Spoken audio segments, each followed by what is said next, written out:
Call, please. Mayor Louis Trujillo, Present. Councilor David Romero, Present. Councilor Barbara Casey, Present. Councilor Michael Montoya, Present. Councilor David Ulivari. Here. Thank you, Mr. Mayor. We do have a quorum. I'd like to invite my college professor, Joan Crone, up to help us with the Pledge of Allegiance. I'm gonna need all your help because I'm 80 years old and I'm not sure I remember it, okay?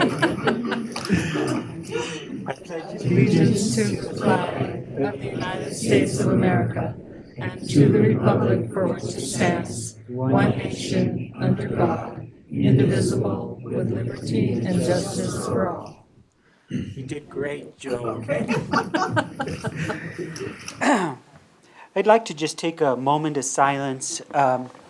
One is just in thanksgiving for everything that's going on in the city. I feel like when we were working on all our accomplishments and everything, I just feel like I'm so blessed that we're moving forward with so many projects, and I feel so blessed with the staff that we have here at the city, all our directors, our firefighters, our police officers, and not to mention all the hard work the council has to do. We're really blessed that the council has been working together and working hard and making tough decisions and passing those ordinances and that will move our city forward. So I'm so enthusiastic to be here tonight and with all of you. I'd like to say a special blessing for Darlene on her birthday. Happy birthday. Thank you.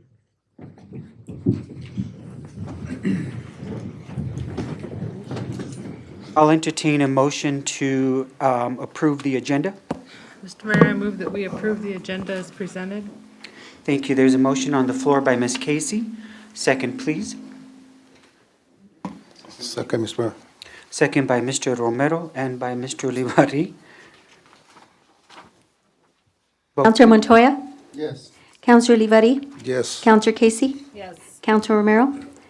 Yes. I have a motion by Councilor Casey, a second by Councilor Romero and Councilor Ulivari. Thank you, Mr. Mayor. Motion carries. Thank you. Next on the agenda is public input. We have no public input this evening. Moving on, Mayor Louis Trujillo's 2023 State of the City Address. Thank you. Thank you so much. As you all know, Las Vegas has been through so much in these last couple of years. We will never forget 2022. It'll live in our minds forever as a very difficult year, very challenging year. For me, it's both challenging and it's both been a blessing in so many ways in that the largest disaster in our state has brought so many ideas to the table as to how we're going to move forward and conquer the problems that we saw during the forest fire and right after with the flooding and our water crisis and so forth. So I just want to, before I start, I'd like to give the pleasure of having the council speak as to how they felt that the year went, and I'm inviting them all now to say a few words, and then I'll say my little speech, and then we'll go on to a presentation. Councilors? Mr. Mayor, Mr. Ulivari? thank you. It's been, 2020 has been one of the devastations in this small town. I haven't seen it. I've been here all my life. We've gone through little things, floods, this and that, but our COVID, our wildfires were really bad. Our residents suffered a lot. Around the areas, they suffered a lot. But we kept our head up. This council kept our head up. Our directors, our city managers, our firefighters, our police department. I want to thank everybody. Thank you for the good job you guys did. You know, it's nice to live in a small town like this, and it's nice that I've been here all my life. And just by looking at the residents and looking at my family and looking all around here, it's a beautiful town. And we as a council, we're going to keep our head up and move this city forward. I just want to thank everybody for being patient and just working to make this city better. Thank you. Thank you, Mr. Umbari. Ms. Casey? Thank you, Mr. Mayor. Good evening. I want to welcome everybody to the meeting tonight. It's so nice to see almost every seat filled and so many nice warm bodies, smiling faces here to join us this evening. I'm not going to talk a lot about street work and things like that we've been doing in Ward 3, which is the area that I represent. What I want to let you know is that many of the projects that are being done are all focused on public safety and projects that benefit the people of Las Vegas. And I want to let people know that this city council is working together as a team. We work together as a team to ensure that not only the wards that we represent are being improved in some way that will benefit the people who live in them, but also that all of us work together to ensure that throughout the city, everyone benefits from the work that's being done. And I'm sure that some of you have already noticed, you know, streets that have been fixed, LED lights going up, those kinds of things, water lines, sewer lines, gas lines being put in. And sometimes it's an inconvenience, but it really is for the good in the long run. We don't always agree with each other.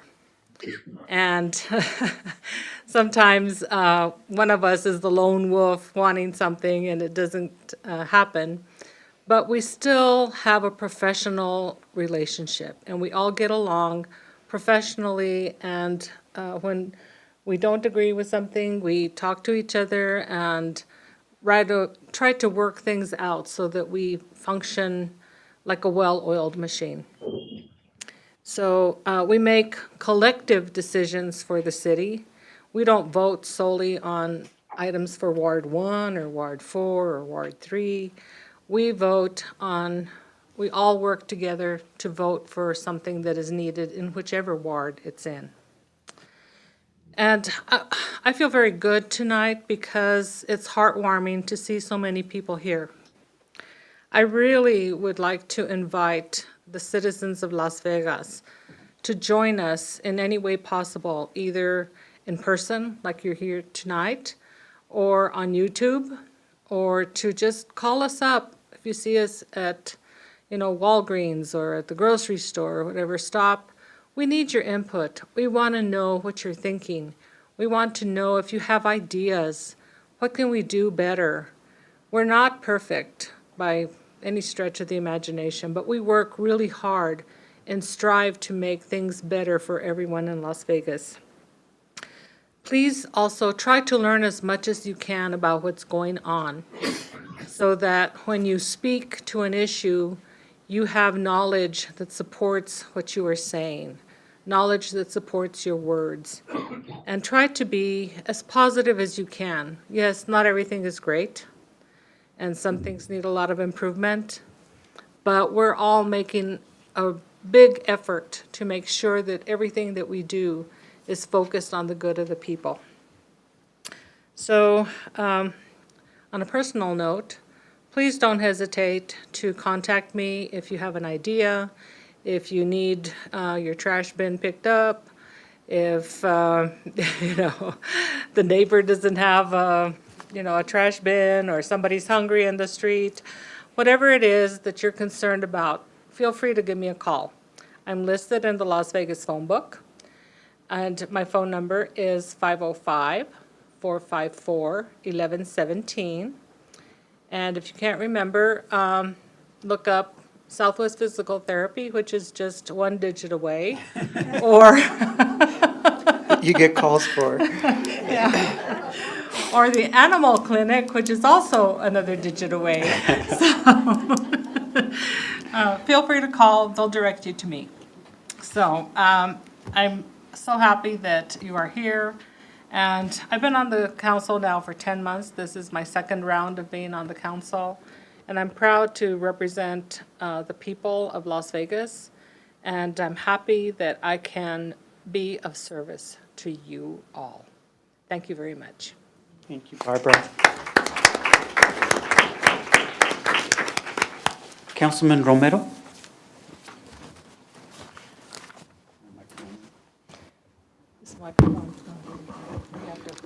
Thank you, Mayor. And I just want to thank you. Tonight's your night, Mr. Mayor, for you to shine. This is your thing, but thank you for, I think it kind of shows the type of leader that you are, is that you give us the opportunity to shine also, which says a lot. Thank you, Mayor. Thank you. I just want to say tonight, thank you, everybody, for coming. Thank you to the employees that made time to be here with us tonight. Because at the end of the day, the accomplishments that you're about to hear tonight aren't because of us, it's because of you. So thank you. I just want to tell the community, tonight you will hear many accomplishments, yet many of you will wonder and think, what about the other issues that aren't being addressed? I will tell you here tonight that behind the scenes, we're working on that. There are many issues that we know, that we hear, that how come we're not doing this and how come we're not doing that? We're addressing it. We're doing the best that we can. And I'm proud to say, despite fires and floods and COVID, that this governing body has done above and beyond than what any governing body that I've ever seen do. I just want to, I'll let everybody, all the directors say what they're going to say, but I can't say it enough that without you guys, that none of this would happen. So from the bottom of our heart here at the governing, here in the council, thank you guys. And like I said, and Councilor Casey is, at the end of the day, we respect each other. We might have differences of opinion, and that's government. Government that works for you, and we're your servants. Thank you, Mr. Mayor. Thank you, Mr. Romero. Mr. Montoya?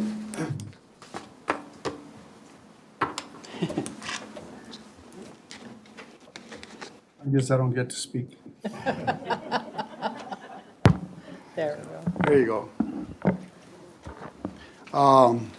Good evening. I want to thank everyone who attended this meeting, especially in person. I want to thank the community in general, all those that are listening to us. We usually get, close to 200 people that view us on YouTube, whether they're in their city limits or out of our city limits.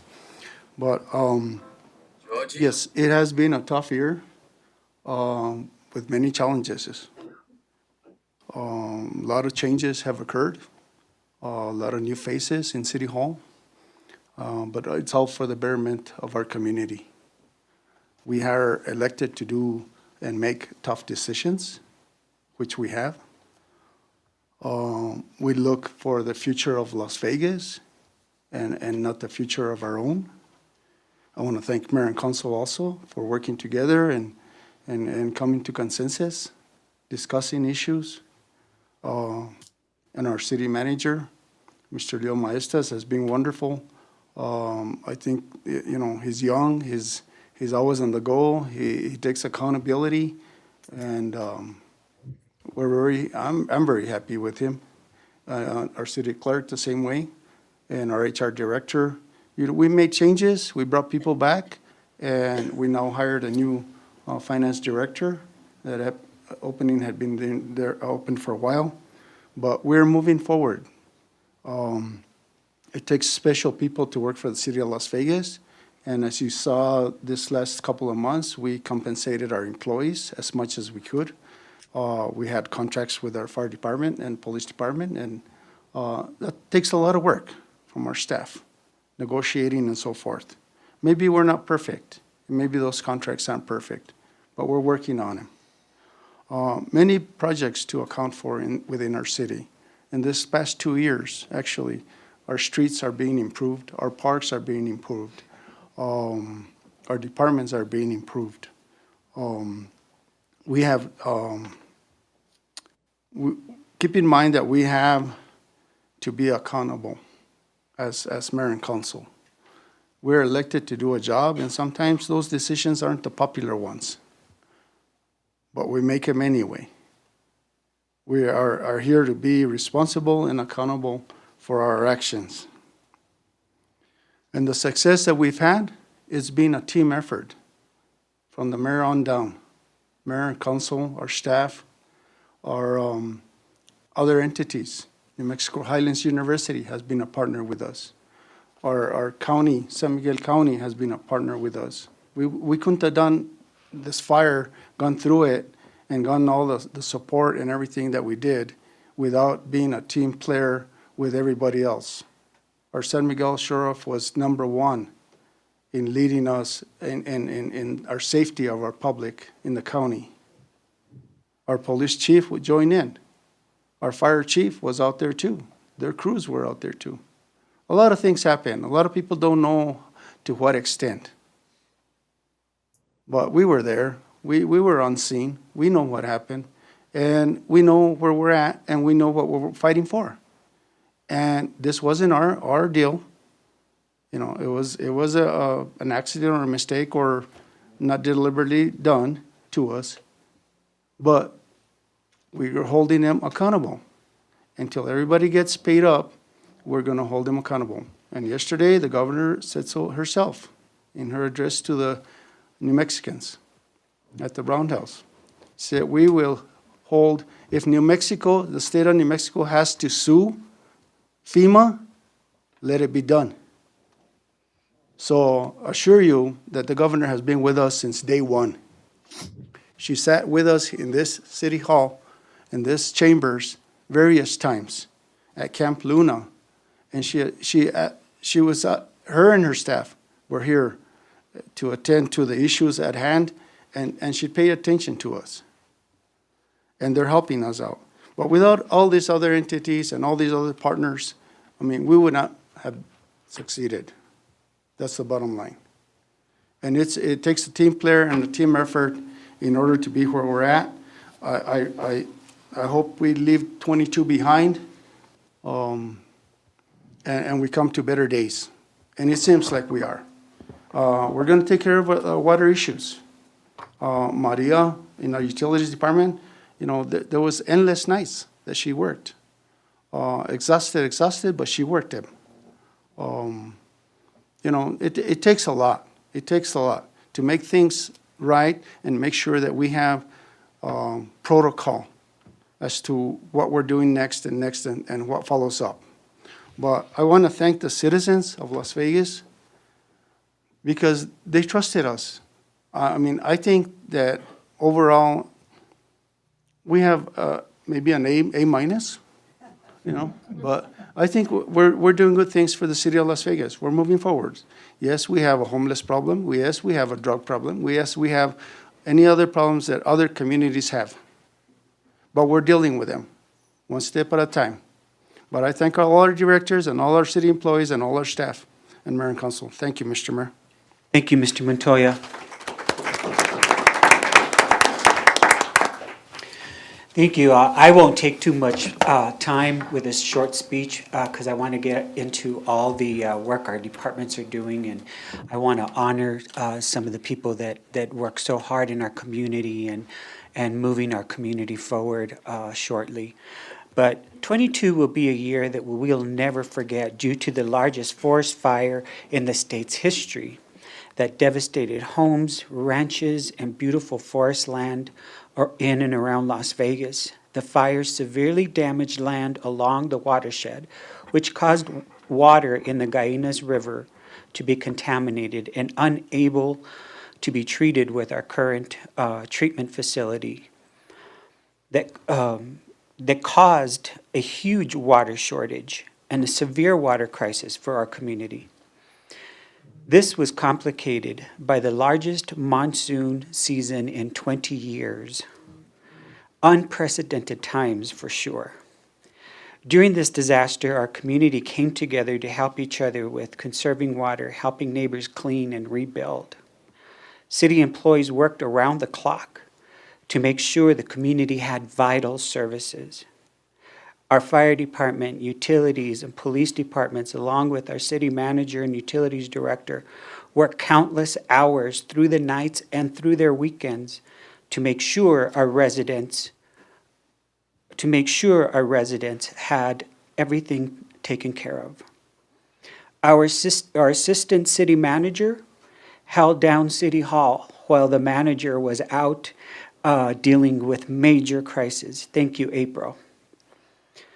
To all the hardworking employees, I say thank you for your dedication to our residents and the city of Las Vegas. You demonstrated a definite spirit of teamwork, and thank you for everyone's help during the water distribution that we had. That was a teamwork. To our fearless governor, thank you for all your support and financial backing during this crisis. It's the first time in Las Vegas's history that the governor sent her entire cabinet to Las Vegas to see what we needed and see how they can help. Their entire cabinet was in this room wanting to know how the government could help us. So thank you to our governor. To our state and national delegation, thank you for assisting our residents by passing legislation that will help our community for years to come. To our hardworking council, thank you for making Las Vegas a great place to live, making tough decisions, passing progressive ordinances that will make our community stronger and safer. Still, after the challenges this year, our city continues to thrive. With new streets, utility water projects completed, and 86 new businesses coming to Las Vegas in this last year, some within city limits and some right outside of Las Vegas. Now we're embarking on the largest water projects this community has ever seen. We are moving the city in a positive direction, and soon the Las Vegas will be known as the Water Technology Center of the entire state.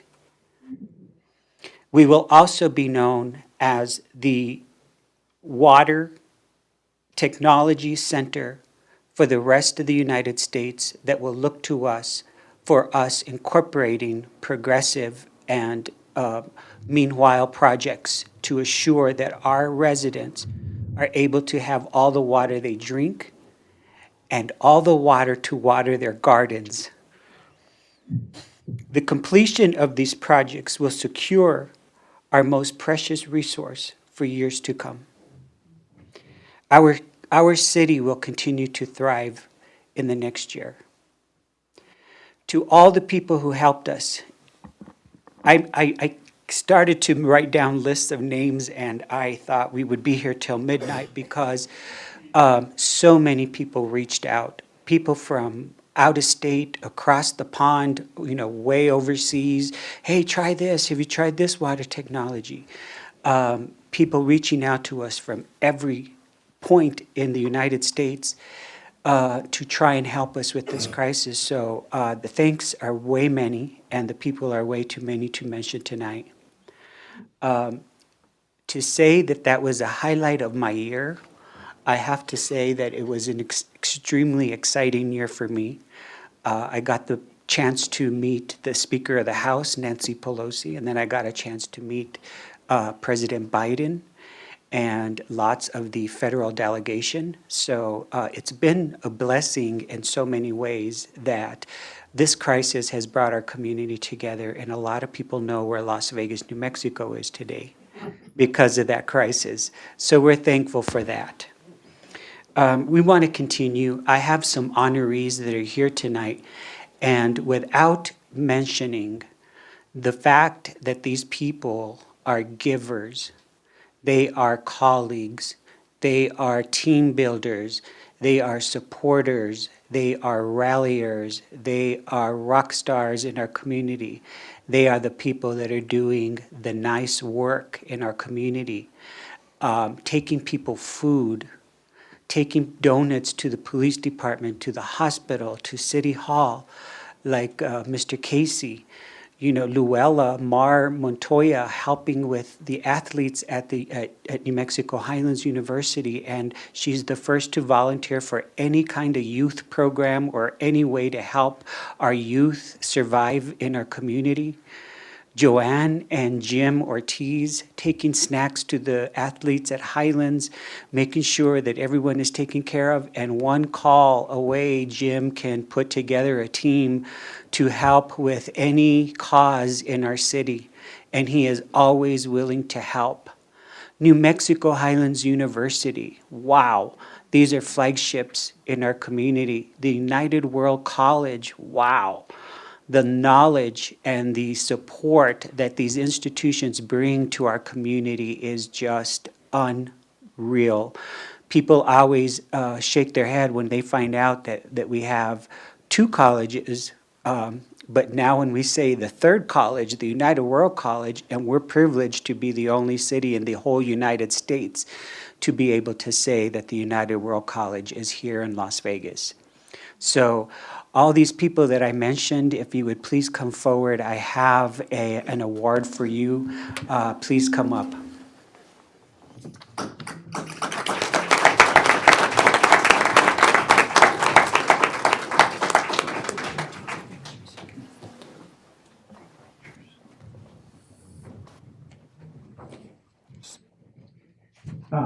I first want to start off with a very important, come on up everybody, come around me if you don't mind. Our fire department was here and they worked so closely during the fire and we were always on pins and needles.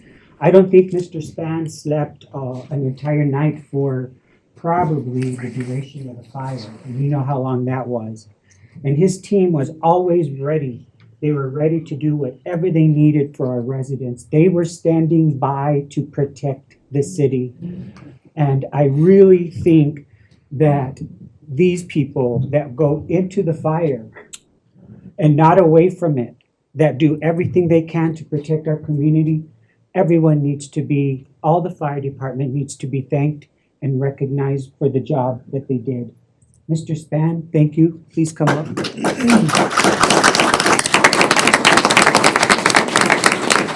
Come on, guys.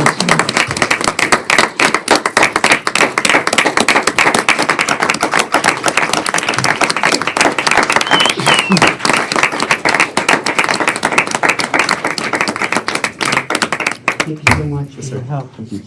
Yay, lifesaver. Thank you. Appreciate everything. Thank you for your work. Thank you for your work, sir. Thanks so much. Thank you for protecting us. Yeah, thanks. Great job. And these awards are Buen Vecino Awards. I started this early on when I became a Great leader, boss. And they're really meant for special people who help and do things in our community, movers and shakers, if you would. Another person who kept you safe at night during the fire. You have no idea how safe we were trying to keep everybody. Antonio Salazar is another person who was there. He was ready at any second to send his troops out to notify residents that the fire was coming if we had to do that. He stayed with his county sheriff, with the fire command post up at Camp Luna, ready to do what he needed to do and ready to help in any way. The police department kept us safe at night. The fire department kept us safe at night. Knowing that they were out there, and Leo and Maria and everyone, all the utilities workers, the fire department, the city police, made me sleep a little better during those awful nights. Knowing that they were out there doing the jobs really, really felt safe to me. The police chief, again, spent numerous hours protecting our community. So to you and your police force, Mr. Salazar, I present you with a Buen Vecino Award. Muchas gracias. Thank you.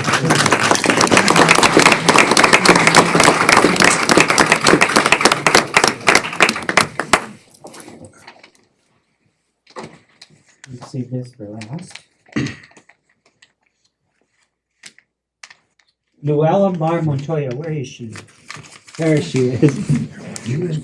Welcome, thank you. Yes, Luella is, she was on the regent, she was a regent at the university, but always after that, she kept on her support for the university. Hired a great president, Louis. Yes. Yes, she deserves some credit for that, absolutely. He's still here. He's still here. That's unusual. So, anytime Luella is called on to help with any kind of support for the university or any kind of support for the youth, she's always there. And she's also a mover and shaker who can put together a team in 5 minutes to see how she's going to tackle whatever she sets her mind to. So thank you, Luella, for all the work you do in our community. I appreciate you very much, and thank you for all the work that you do. I appreciate this award so Absolutely. much.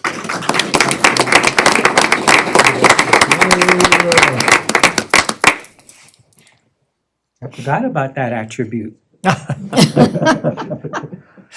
President Sam Minner at the university, Highlands University. Wow, talk about a flagship in our community. You know, we have been through so much in our lifetime with Highlands University. Highlands has always been sort of a big flagship, big sturdy spine for our community.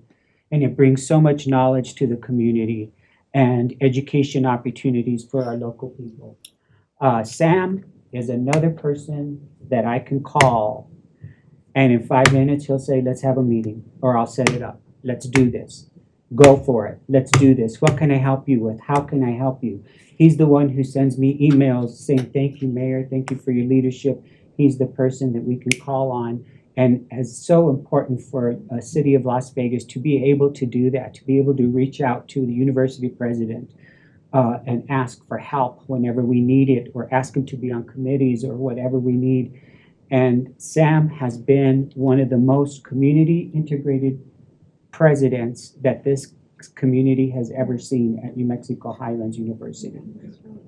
He has offered the university back to the community, opened up the doors of the community, welcomed all kinds of people into the community, into Highlands. And for that, I am exceptionally honored that we have a president like Mr. Minner that puts his all into his job and has opened the Highlands back up to our community. Thanks, Sam, for everything you do.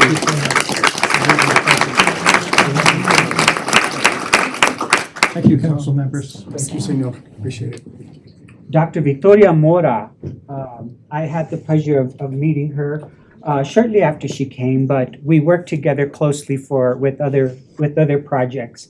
She is another mover and shaker. When she called when I called and I said, I had a meeting with her shortly after being elected, and I said, I want the World College to be a bigger part of our community. How can the colleges work together? And we had a meeting. Sam was there. Dr. Mora was there. The president at Luna was there. What I wanted to do was, one, to reinforce our relationship and to make sure that you all knew that you had the city's support for whatever you need. On the other hand, Victoria is always the person. I called her, talked to her about the idea. She set up a meeting, and we were there having lunch at her beautiful office at the United World College. Another mover and shaker. Thank you for how many hours of community service does the World College give to our community? 18,000, and we are so happy to be back in person and not online. 18,000 hours of community service that the United World College brings to the community. That is humongous. And thank you.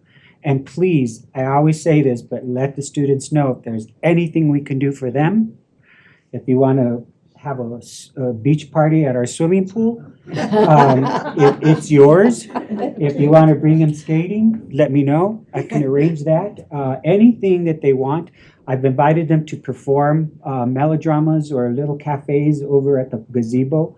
So I too want to open the community up to them.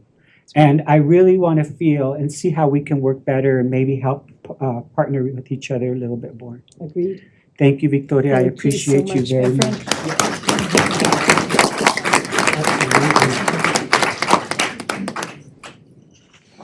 my much. That's the one. That's the one. Thank you so much, Victoria. Jim and Joanne Ortiz.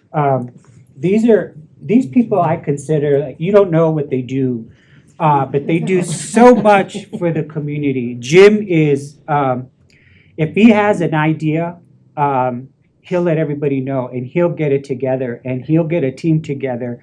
And he has phone numbers and contacts, so if you ever need a team together for something worthwhile in the community, please call Jim and Joanne. They always, on an almost daily basis, take snacks to the teams at Highlands University. Jim is always, and Joanne both, they always do anything they can for the youth in the community. They're movers and shakers, and they want to help the community in so many ways. Jim is a think tank in himself. In his head has ideas, and they're all ideas from the heart that mean a lot to people. And Joanne, by his side, of course, I don't know how you do it, but you've been married for so long, and you support Jim through 48 years. 48. Wow, that deserves an award itself. 2 more years and we go to Hawaii again. Nice. So thank you to Jim, Mr. Ortiz, and Joanne for their work that they do. They're the quiet elves that are doing so much to help so many people in our community. And thank you, Jim. I appreciate it. I just got to say that Thank you, Joanne. little things like a smile, good morning, and stuff like the other day I went to Walmart and I said good morning to 4 employees, no response. and before I would have said, well, the hell, what's with you? And I had sympathy in my heart to say, they're probably having a bad day or heaven knows what's going on at home and stuff. Instead, I prayed for them. And I think that's the kind of attitude that we have to have, you know? And a hello and that kind of stuff goes a long, long way instead of, one bad thing brings on another. I mean, and I think that's what we gotta do. Thank you, Jim. Thank you so much. Thank you, Jim. Appreciate it so much. That's how she does it. She keeps them in line. Did you see how she showed me? Tell her, if you only do as you're told, everything will be happy.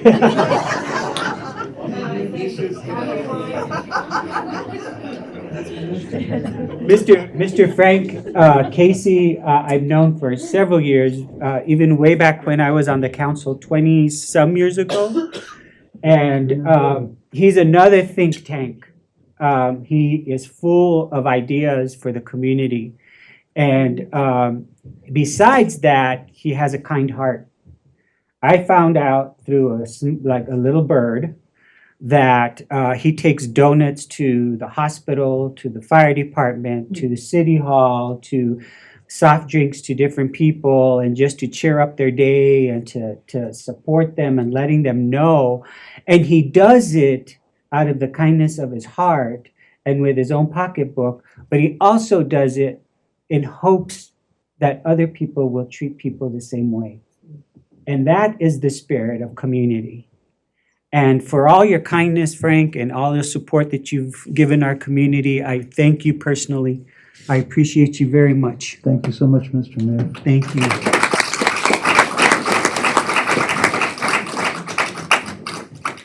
And this last one, Sean Sinclair is the operator of the Castañeda restaurant. And we all know what happened during the fire at the Castañeda restaurant, right? He opened the doors to the restaurant for people who didn't have a place to eat to come. Even if they had a place to eat, it was a place to gather. He always had music, preparing this beautiful food, almost like luxurious meals for people who didn't have a warm meal. And every night you'd go through there and there'd be hundreds of people, cars out on the parking lot, enjoying his hospitality. And Sean is unfortunately in Florida, but I wanted to present him with an appreciation because so many people took advantage of the fact that there was a nice place to eat with delicious food. And so thanks to the Castañeda, to all the staff, and to Sean Sinclair for all the work that they did during the fires. So thank you.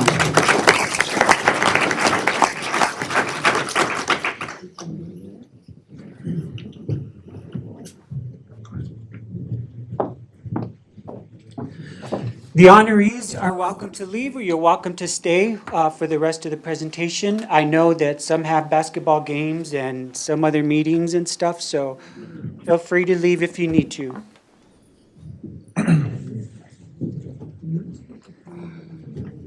Mr. City Manager? Good evening, Mayor and councilors.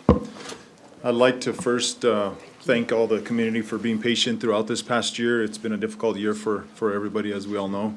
I'd also like to introduce my deputy city manager, which is April Gonzalez, here in the audience. Without her, our office wouldn't be as successful as it is. Absolutely. Give me 1 second, we'll present the presentation there.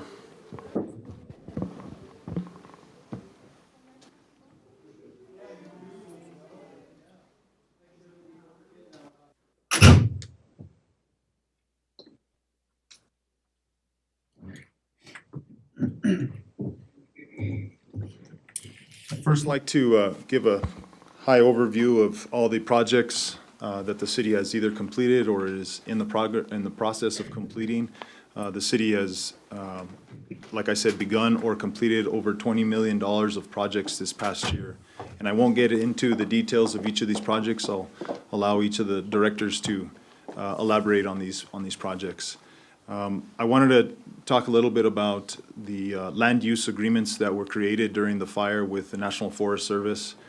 We had land use agreements for the recreation center, the airport, the fairgrounds, and other numerous pieces of equipment, including affluent and potable water for fire suppression and drinking purposes. Through that and those agreements, that equates somewhere around $430,000 that is coming back to the city in reimbursements. Some of the money has already come to the city, and the rest is on its way. Moving on to Stafford Act. After the conclusion of the fire, we submitted for public assistance through the FEMA Stafford Act.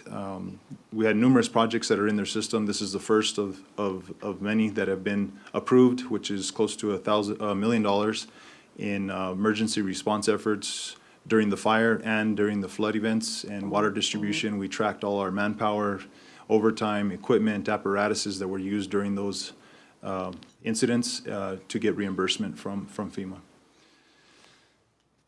With the assistance of Mr. Robert Archuleta, he's helped us to manage all our capital outlay funds and reimbursements through the state legislature, equating now to close to $1 million. $835,000 is in reimbursements that he's getting all our projects in order and making sure that all those pay apps are being done on a timely manner and reimbursements are coming back to the city so we can utilize those monies for other projects. We've received 2 different grants recently that we submitted through community development, both of them equating to just over $500,000 for the improvements that need to be done to Old City Hall, which is we have mold in a rear building, in the rear building of that building. We also have some window improvements that need to be done. The roof needs to be replaced so we don't have further deterioration in that building. So that's another grant awards that we've been receiving. Any grant that's out there, the city goes after if we have a project that would encompass that. Moving on to the sewer rehabilitation projects. Back in March, our federal delegation asked us to submit applications for congressional direct spending. We did work with our director, with our utilities director and some of our engineers to come up with a project to replace some of our failing infrastructure pertaining to sewer, and it was embedded in the omnibus bill, which passed last month, and we're going to be awarded $1.1 million for sewer improvements. Moving on to marketing and branding of the city. Back in November, the city went out for a request for proposal on a branding and remarketing strategy for the city of Las Vegas, which includes social media and website management. That process has already taken place. We are working closely with the New Mexico Tourism Department to refine our scope of work so we can award that RFP with the vendor that proposed. Moving on to post-fire marketing strategies that we've gone through this year. New Mexico, again, with New Mexico Tourism Department, they were offering a 2-to-1 match this year, so we really wanted to go after a robust marketing scheme for the city of Las Vegas, not only for marketing purposes on normal basis, but also post-fire disaster. You know, we know that we need to continue or keep the ball rolling per se in the tourism department. So with that, we have a robust package, like I said, of just over $400,000 of projects that include photography, videography, print, billboards, and that's in all the adjacent states. Also with that, we went out for a new project that was brought to us by one of the councilors and mentioned, let's go out and try to advertise the city at the Albuquerque Balloon Fiesta, which I believe was a success. We did sponsor a portion of the Balloon Fiesta, and we made numerous relationships with tour organizations, with individuals from across the world that did not even know Las Vegas, the original Las Vegas existed. So we're now on their radar, and they would like to make us a destination for their future plans. There's numerous other projects that I don't want to really get into. Our directors will kind of touch base on each of those, but none of these wouldn't take place if it wasn't for all the internal processes that we have that take place. And I was hoping that Deputy City Manager would kind of elaborate a little bit on that topic of what takes place for that. Sure. Good evening, Mayor and Council. Thank you for having me. Welcome, April. Sorry. So without getting too much into detail, there's a lot that comes with all the projects that start or finish or we get funded for, whatever it may be. So I wanted to make sure that everybody understood that it's not just a matter of going out, getting the money and just deciding how we're going to spend it. There's a lot that goes into it, which usually starts with project management. So I want to start by saying thank you to all of our project management guys and gals, if we have some. They do a great job. They do a great job at managing the projects and getting it out to their director and making sure they're okay with it. And when I say project management, I mean entire city. I don't mean just utilities and gas and so on. It's for everyone. They help Wanda. They help many different departments. So I want to start by thanking them. From there, it goes to the director for approval. After they've put it together from the director, it'll go over to procurement, which I also want to thank is our procurement officer. She is tough, and we got to be very grateful for that because in turn, that keeps us out of trouble. So very grateful for that. We're lucky to have somebody as good as her. So her project management, directors, all of our staff, really, because we've got to get ideas from different individuals. And because we're able to do that and work as a team, in turn, that makes us all successful. So if it weren't for all of our team, including the people that are out just working on the projects, we couldn't do it without them. But basically what happens is I would say 80 to 85% of the documents come through our office. It's a lot. It's not just for projects. We can go into travels, reimbursements, contracts. We could just go into so many, and all of these come through our office. So while Leo's out jumping in the ditches and attending meeting after meeting, I'm sitting in the office trying to review everything, making sure that we in turn make everything successful for everyone else. We keep the flow going, but we work as a team. In turn, our directors have a staff that works as a team, and that's why they too are successful. So without our staff, we have to remember we wouldn't be where we are today. It's never a one-man band. So procurement, project management comes over to us. It's very repetitive. Everyone is reviewing the same document, from attorneys to Darlene over at HR to Cassandra to everybody is reviewing the same document. But from there comes to us. We review it one more time after it's reviewed and all the questions are asked. And boy, are there questions asked sometimes, but but it's good. It keeps the lines of communication open. So we ask the questions. If it's good to go, contracts, whatever it may be, Mr. Maestas is able to sign at that point. From there, it goes back to our finance department. They're always involved because obviously it has to do with money. From the money portion goes back to our procurement officer one more time to make sure everything is intact.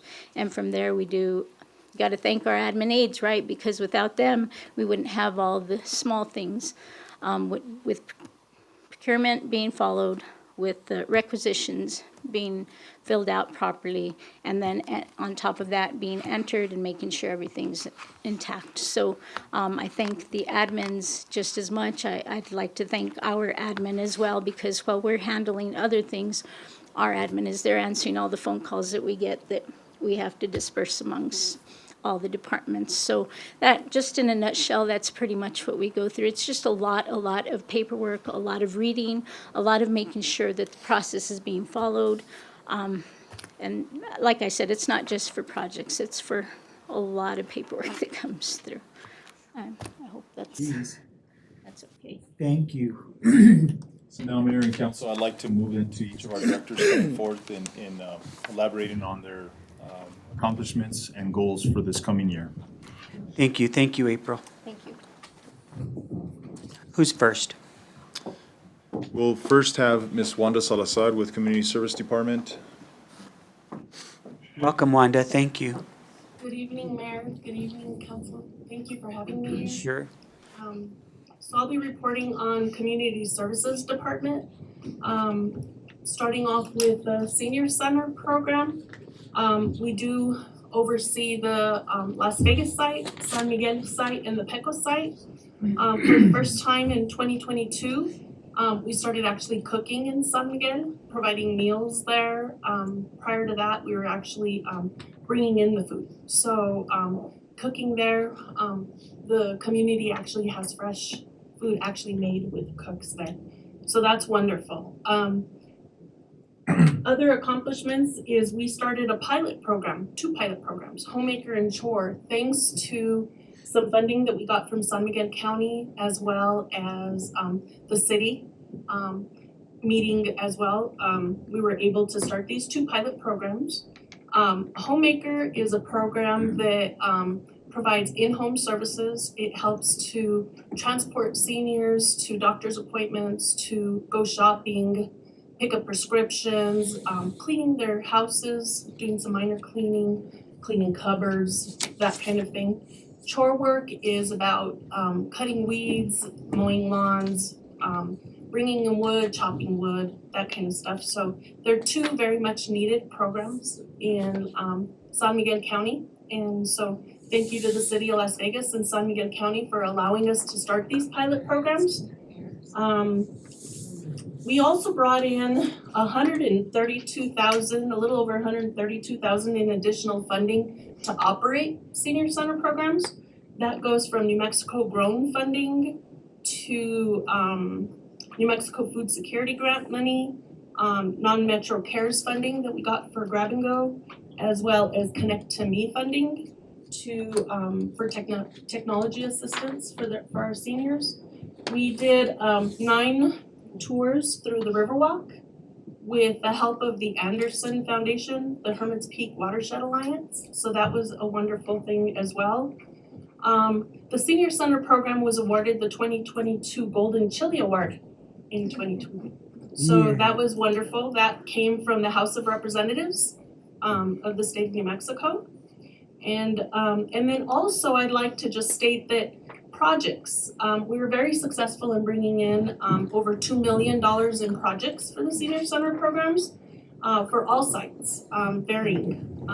And they range from the parking lots to vehicles to kitchen equipment to ovens and pecos, ADA doors, electric and plumbing needs, etc. And then we've had some audits that have been done for the Senior Center. And I just wanted to mention that so far we've met all the needs for non-metro. And so things like that have been going well. And then to go off into Carnegie Library, 2022 accomplishments. We were able to hire a wonderful library manager, Jeff Rudolph. He's been great. We were able to install the new media center and security cameras in this year. We finalized the asbestos and mold cleanup for the children's library. Got everything settled in there. And then we also added some computers in the children's library. So those were some wonderful accomplishments. Projects at Carnegie, we were able to get funded $150,000 for roof and pillars. And we're working on that project. And as far as the Rough Rider Museum, this year we did close it for a period of time. We are doing some cleaning, but we focused a lot on helping the fire museum with the fire exhibit and getting that project open. So that was wonderful. And we have a project there that we're looking at working on with the asbestos and mold removal. We got $50,000 awarded there. And so that's been also taking place. I'd also like to say that, 2023, we're hoping to definitely, make things wonderful, bring in more participation in all three services. And I'd just like to say that if anybody has questions, please feel free to contact me. Wanda Salazar, my phone number at the Senior Center, 505-425-9139. My cell, 505-617-5069. I'm always available and can be reached at any time. I'd also like to thank all my staff because without them, none of this is possible. I have a wonderful staff. I have wonderful teams in all three, from the Senior Center to Carnegie and the museum. So without them, we could not do what we do. So that's all I have. Wonderful. I do have a comment. Thank you for all your work, Wanda. Senior from the Valley area wants to know when the first dance is. We'll put it on the calendar. All right, let me know and maybe I can make it. Okay, will do. Thank you. Thank you.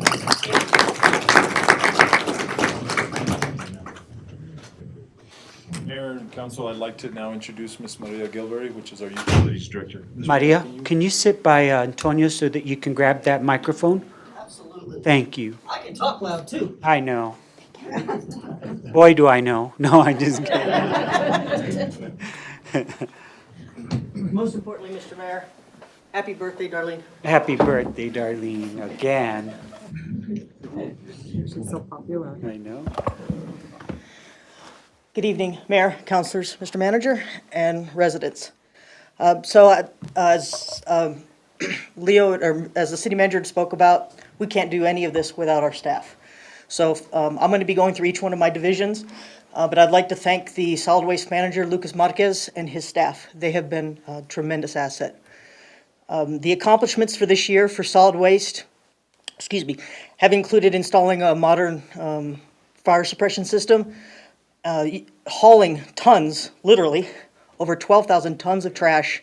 They've held numerous cleanups, including the amnesty days that we held during the fire to try and get many of the residents to bring in a lot of their debris. So throughout that, they were able to pick up over 215 tons from the amnesty days and the special events, in addition to the 12,000 tons they picked up throughout the year. And they also participated in an abatement on Paco Street. This upcoming year, they'll be working on some additional Clean and Beautiful projects around the community, landfill hauling project, improving security cameras out at the facility, and some additional abatement projects. And that picture I had up there is Mr. Blair. We acknowledged him at the last meeting, thankful to him for his 24 years of service. And I'd like to thank my wastewater staff, led by our two supervisors, Tim Nix and Berna Gold. And they've accomplished numerous improvements out at the facility with a lot of the pumps, motors, mixers, including over 500 collections calls out into the community. So they performed a tremendous amount of services for the community. This year we'll be working on replacing our collections vehicles, working on getting some replacement generators at the facility, and making some improvements to the headworks and our disc filter area. So our gas division, I'd like to thank the manager and superintendents in gas, which is Kenny Lucero, Jude Herrera, and David Marquez, and their staff. These guys, out in the middle of the night dealing with gas leaks, they're a very important part of keeping our community safe. This year they repaired over 104 leaks found during our annual leak detection and 149 leaks found during their regular maintenance. 4 of our employees have taken the operator qualifications test this year, and they also participated in the Pecos Street abatement. This upcoming year, they'll start a project to replace over 4,000 feet of gas line on Porter. In addition, they'll be working on the Mullins regulating station, their equipment shop project, and they're working on the utilities project that I've been having them work on for several years, which is to remove the existing fencing, which isn't very aesthetically pleasing. We want to be able to secure the utilities area and open the parking lot up to the public so it's more aesthetically pleasing, fits more whenever we have any of our events out there. So it'll be safe, it'll be beautiful, it'll be well lit, it'll be cameraed, but it'll be open 24/7 to the public. And so next is my water treatment facility, and the staff, Dominic and Jesus are the 2 senior staff members out there. And this past year, man, we've really worked them hard. They were at the facility 24/7 during the fire. And they've replaced numerous valves, actuators, worked on our disinfection system, our chemical system. Every day they're out continuing to keep the system operational with maintenance and repairs. So this year we're planning on some more actuator and modulator replacements. One of the things we want to do, as people have seen, and I know we don't like to do this, but whenever we take samples, we have to flush the lines. And so we've been flushing them through hydrants, which waste a lot more water than we would like. So we have a project to replace or to install sample ports at all of our NMED certified sample locations, which will minimize a lot of the water waste. Water distribution, Travis Hearn is our manager, and Archie Alamond and Jonathan. Archie's the superintendent and Jonathan's our supervisor. And those guys, they're out, freezing temperatures, 2 o'clock in the morning. They replaced over 400 feet of water line, 56 emergency repairs, 60 meter services. And I'd like to say 10 of their employees recently received the NMDOT certification for traffic control. That was required by DOT. We wouldn't have been able to work on any DOT roads without its certification. Every single one of those employees stepped up. So for this year, we're going to be working on East Drive, the water line behind Pino's, and these 3 projects we're looking at is New Mexico Avenue near Rio Arriba, 7th Street between Laurie and K-Bob's, and the alley between Douglas and Lincoln. We regularly have leaks there. These are our high priority projects. And so we're most likely going to look to use some of the ARPA funding that the council already designated potentially for at least 1, if not more, of those projects. And customer service, Jody Marquez is the manager, and Caleb and is the supervisor. And I left Jared off of here, and I apologize, Jared. And Jared is the field customer service supervisor. And these folks, they've been as well tremendous. I mean, we submitted 85 applications for funding assistance for residents who may have been not been able to pay their bill during COVID. And so there was a program that we participated in. We've submitted 85 applications. So far, nearly 100,000 has been deposited in the city. 100,000 was requested, 41,000 has been deposited so far. The rest of the applications are still out there being processed. Awesome. And we did over 1,000 line locates. So that's when our staff go out and they use the equipment to try and locate utilities underground so they aren't damaged during any kind of excavations. And we also adjusted 25 accounts that had leaks that met our leak account adjustment program. So this year we'll be working on improving our metering system, public parking at customer service, and we're also going to be working on a GIS as well as our computerized maintenance system. And project management. This is going to be the longest list. Marvin Cordova, thanks to him and his staff, I don't know if these guys ever sleep. It's about $7.5 million between last year and this year in projects we're working on, separate from the water treatment facility projects that I'll be talking about here in a minute. And that's, we've talked about these from SCADA to North Gonzales. The funding has been SRF, ARPA, congressionally directed spending, And it's amazing, $7.5 million that we're currently able to work on water, wastewater, water treatment plant projects. And these guys keep them organized. As April was talking about, there are a lot of steps to a project, from scoping through planning, design, and it just gets reviewed and reviewed and reviewed until we're happy with the project, until the manager of that division is happy with the project, and we move forward. So as you can see, we're going to be finishing up Hot Springs, and I know this is a hot topic. Hot Springs was a very long, very deep project, and that's why it took, because the sewer line was literally 13 to 15 feet deep, that's what takes the contractor so long to be able to make the repairs and the replacement. That's coming to an end. They've came up to the last manhole this week, so they'll be finishing some minor tie-ins over the next couple weeks, but the sewer line portion will be done within the month. The water line portion is just starting. We did receive the PRV this week. It's a pre-built, very large pressure reducing valve that we will be able to, or pressure regulating valve, sorry, that we'll be able to replace the one that's there and improve the water lines in that area. And then we will be finished with Hot Springs. That should take a couple more months. Both of those, or the water line portion was funded under SRF. So that $800,000 of that project was funded. We have a lot of sewer line projects we're going to be working on. They're already working in the Enchanted Hills area. Chem Drive is scheduled for pipe bursting here soon. Keene, New Mexico, Independence, Luna Hill, those are all on our, potentially on our ARPA list, in addition to the congressionally directed spending list. So we have a lot of sewer line projects happening this year.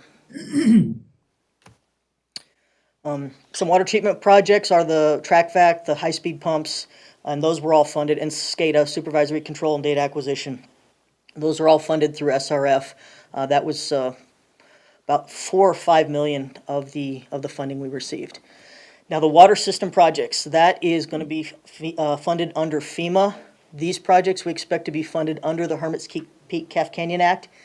We had 140 million specifically directed to these projects in the omnibus package. It is labeled as water treatment facilities impacted by the Hermit's Peak Calf Canyon fire. And that's going to be the sediment removal systems in Gallinas Canyon and Story, as well as the water treatment facility and Agua Pura. The first step for the two larger projects is going to be to develop the preliminary engineering reports. And we already have task orders for those. We're already discussing with FEMA on being able to get the funding specifically to get those started. So hopefully that will be sooner than later. We had a meeting with them today, and I'll be following up with some phone calls here soon. And a side one is an alternate diversion point for additional water source. And I think, so for our water, currently we have our snow water equivalent, which is the level of snow we have up in Wesner Springs. It's 5.7 inches as of yesterday, and it was 4.8 inches the year before. So we actually do have about one more inch of snow water equivalent in Wesner Springs than we did last year at this time. But our reservoirs are fairly full. Story is 100% full, Bradner's at 91%, and Peterson is at 74%. Much more than we've had at this time in the past. So we have lots of water. We have lots of water. At this point, we have lots of water. The city, the community, our employees, we're all preparing for the upcoming monsoon season. We know that we'll have challenges that we'll have to work through, and we are already working through them now. I am very excited about this. This year, my staff, the residents, the people that serve our community have received numerous awards. Archie Alamon has received the New Mexico Water and Wastewater Association's Distribution Operator of the Year. The water treatment plant is receiving 2 awards, the Caroline Sanchez Achievement Award and the New Mexico Water and Wastewater Association's President's Most Improved Facility Award. So kudos to them, tremendous work being recognized by the Water and Wastewater Association. A total of 20 water and gas employees received that DOT certification that I talked about, and then we had 3 employees earn their levels. Jocelyn Stumberg earned her wastewater 1, Tim Nix earned his wastewater collections 2, and Stephanie Dominguez earned her water systems 1. So kudos to them. Thank you very much for all the extra hard work that the employees are putting in. So thank you so much for allowing me to continue to serve as your utilities director and your utilities director. If anybody needs to reach me, they can call me at 454-3832. That is the utilities phone number. Maria, I'd like to thank you. I don't know what you do on your spare time, but I hope it's rest and some self-care. Please don't ask my husband. I know.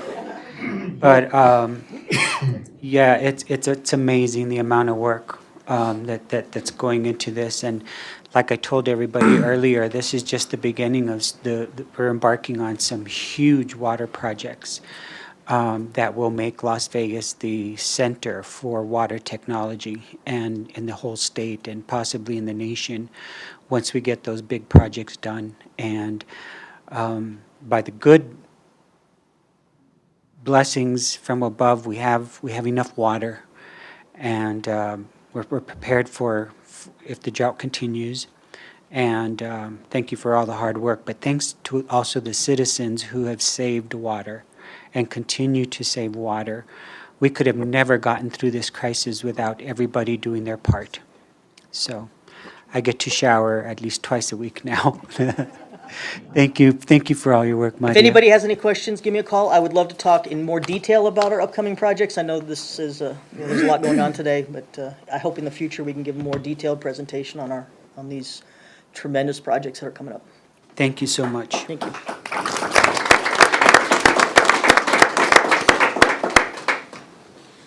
Mayor and Council, I'd like to now introduce our Public Works Facilities Department Director, Mr. Arnold Lopez, to join us. Thank you, Mr. Lopez. Thanks for being here.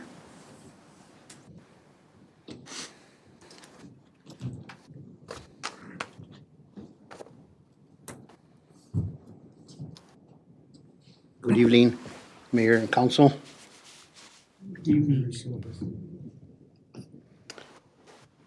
So welcome, everybody. So first of all, I want to take this opportunity to thank our employees. We have dedicated and committed managers and staff employees. So we have Daniel Goudelet, incredible manager. He is our Public Works manager.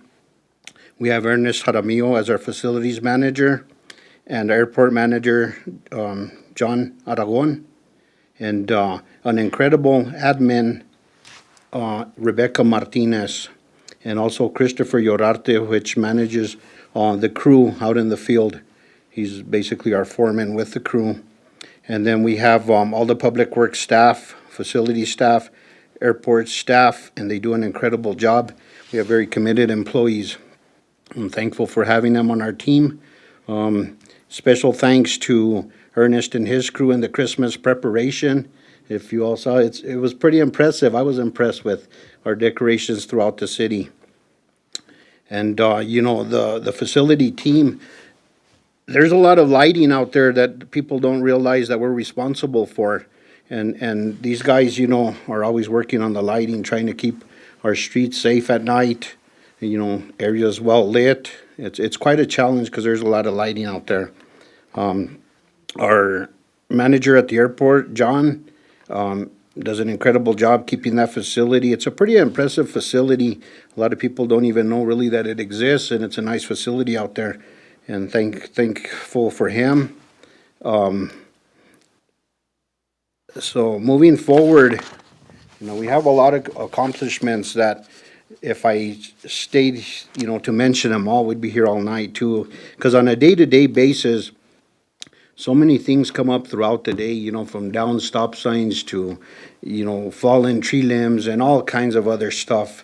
But I'm gonna touch base more on you know, the bigger stuff that we're proud to do.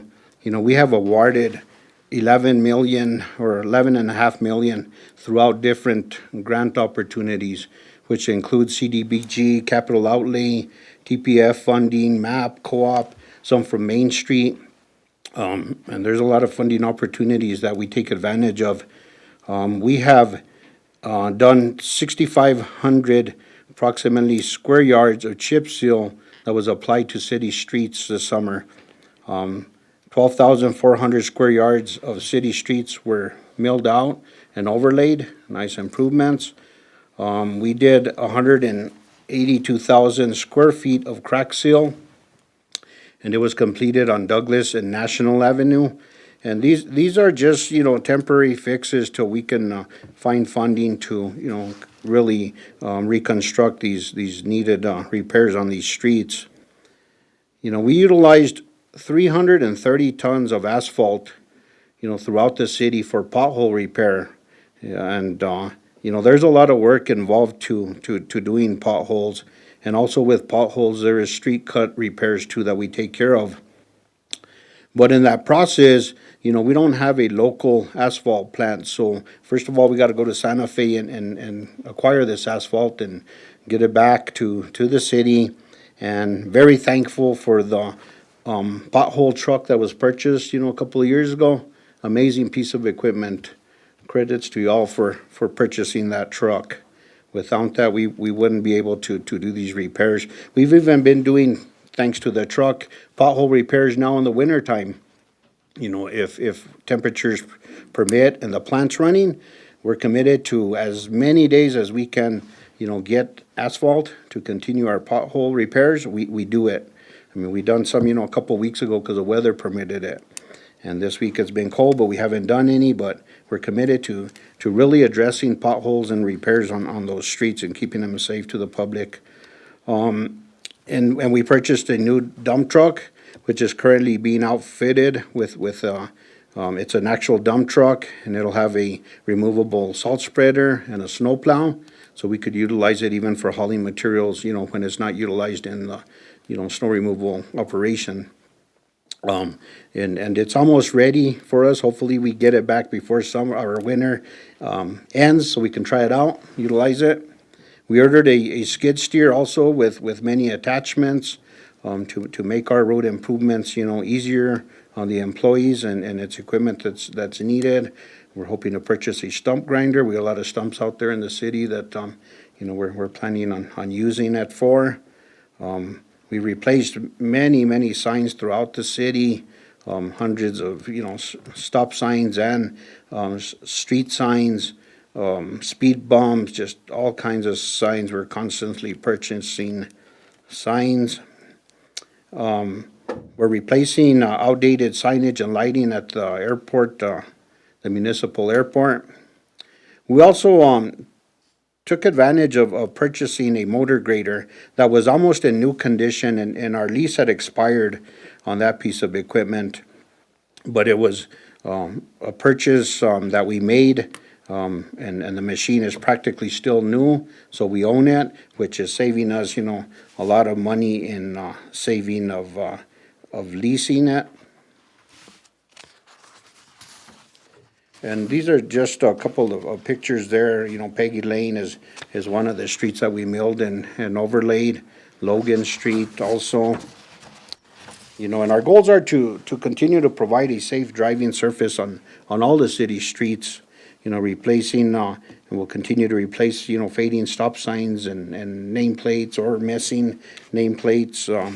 We do want to have our emergency respond able to identify certain streets. And then we run our sweepers also. We're committed to keeping the streets clean, free of debris. And those are utilized almost daily. It's a little difficult now in the winter because they need water to suppress the dust. And of course, with freezing temperature, a little bit difficult to use those machines, keep them from freezing. And then also, the facility staff, all the buildings that are owned by the city, we're responsible for keeping up, lighting, plumbing, all kinds of issues that arise or repairs that are needed in these buildings, and we'll continue to provide that for these buildings and keep them in good operating condition. We will continue to apply for any available funding opportunities. We're in constant communication with DOT. Is one of our big funding sources, and we belong to NERPO, which is an organization that is constantly making municipalities also aware of all funding that's available through them, and we're in constant communication with them, so we do take advantage of anything that's available. So we will get additional funding and continue to do improvements. So got some fine writing here. And this is just an update on the road projects that are either ongoing or have been completed. So on Romero and Salazar Street, there was a reconstruction project. We're about 95% complete. We're just finalizing some additional cement work. Our DeBibbs Industrial Park project is 90% planned. It's still kind of in the planning stage. We're gonna move forward to deciding what kind of improvement is gonna take place there and get out to bid soon. Great Blocks is also 80% completed. Legion Drive, that's a project now that was funded through TPF, DOT. We reached and approved 100% design yesterday. So now we are proceeding to the bid stage of the project. So we're hoping to reach construction on that, hopefully April 1st, weather permitting. And that is actually approximately a $3.8 million project, which is gonna reconstruct pavement from Grand all the way to 7th Street. That's gonna be a great improvement for the area, hospital, school, and that is already funded. So, and then we have Hot Springs Avenue, which is 100% design. That one is a CDBG grant, and that one, we're gonna move forward with finalizing the paperwork needed for DFA, and then move into bidding it out and moving on to construction soon. Douglas and National Avenues, the crack seal project was completed. University Avenue, that is a kind of new project. We already entered into an agreement, contracted with one of our engineers to design. So right now, currently is in kind of beginning stages of design. They were out doing surveys on that. That's a $2.6 million project, also sponsored by DOT.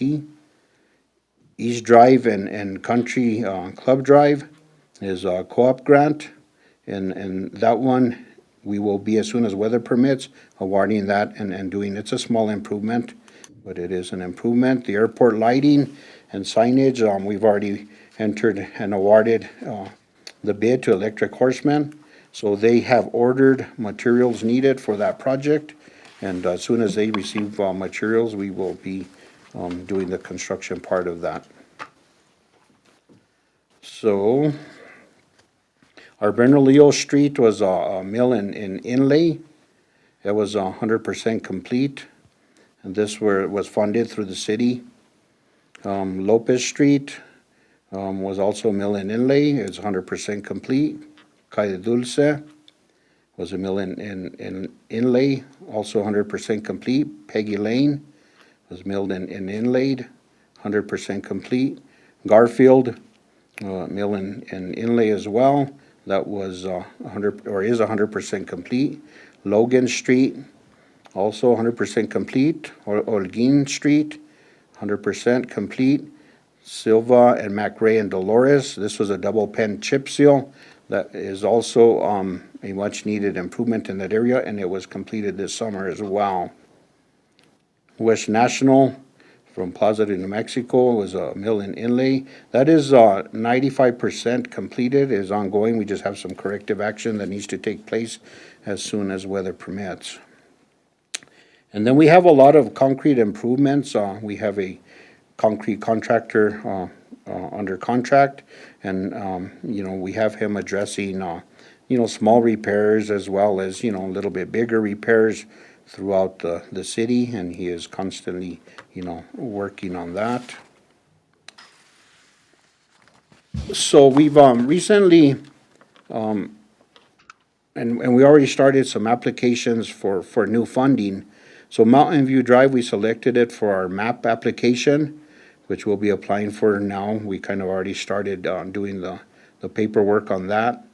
So hopefully we receive that grant. Ridge Runner Road, we're gonna go out for a co-op grant on that one. And then on Riverwalk from Bridge Street to Mills Avenue, we already submitted the first part of the grant requirement paperwork. And we went out for $1,333,000 plus dollars on, and what we're gonna do, we're gonna reconstruct, the Riverwalk from Bridge Street to Mills if awarded. We're pretty confident on that one. And, it's gonna address, of course, the surface and also lighting and some, blinking street light kind of signage and stuff on Bridge Street and those intersections. And then we have selected El Creston Circle. DOT will be coming out pretty quick with their request for TPF applications. So we have selected El Creston Circle for our application through the TPF for this year. And we have some cost estimates, which I think they're gonna increase, but that we're gonna request somewhere around $3 million for that project.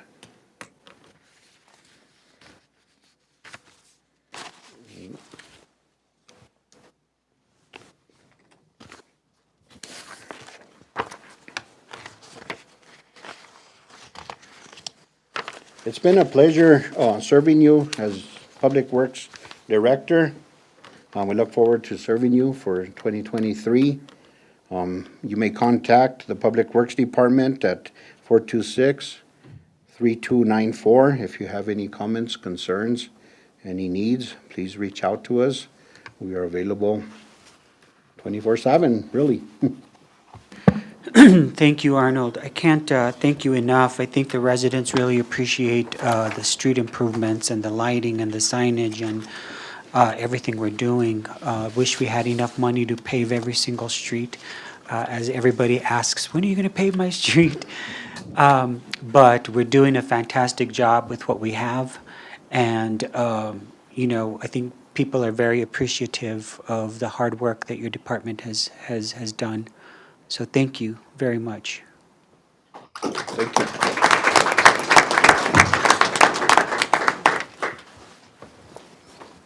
Mayor and councilors, I'd like to now introduce our Parks and Rec Interim Director, Ms. Loretta Abreu. Welcome, Loretta. Thanks for being here.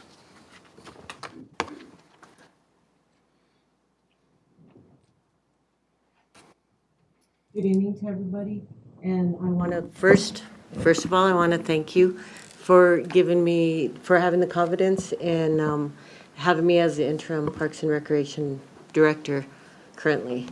So I have learned so much in the last few months going back to the Recreation Department, and one of the things that I want to say first of all is to thank the staff at the Parks Department and at the Recreation Department. These people have had challenges throughout 2022, and they have stepped up and they have done a lot of work in the Parks Department and in the Recreation Department with anything that is asked of them. So I am very appreciative of the work that they have done.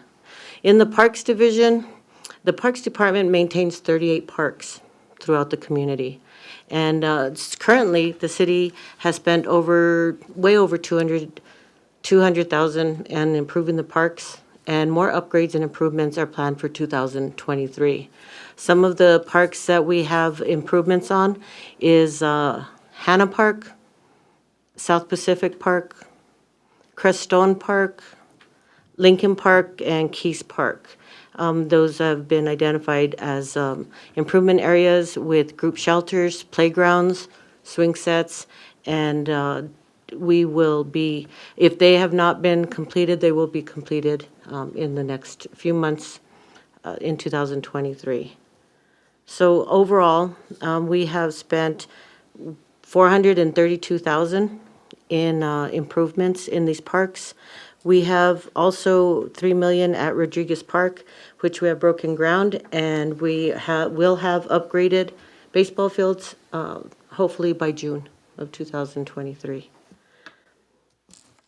In the Recreation Department, during the fires and the floods and the water shortages, the Recreation Center has housed firefighters, and they have been available for evacuees during the floods.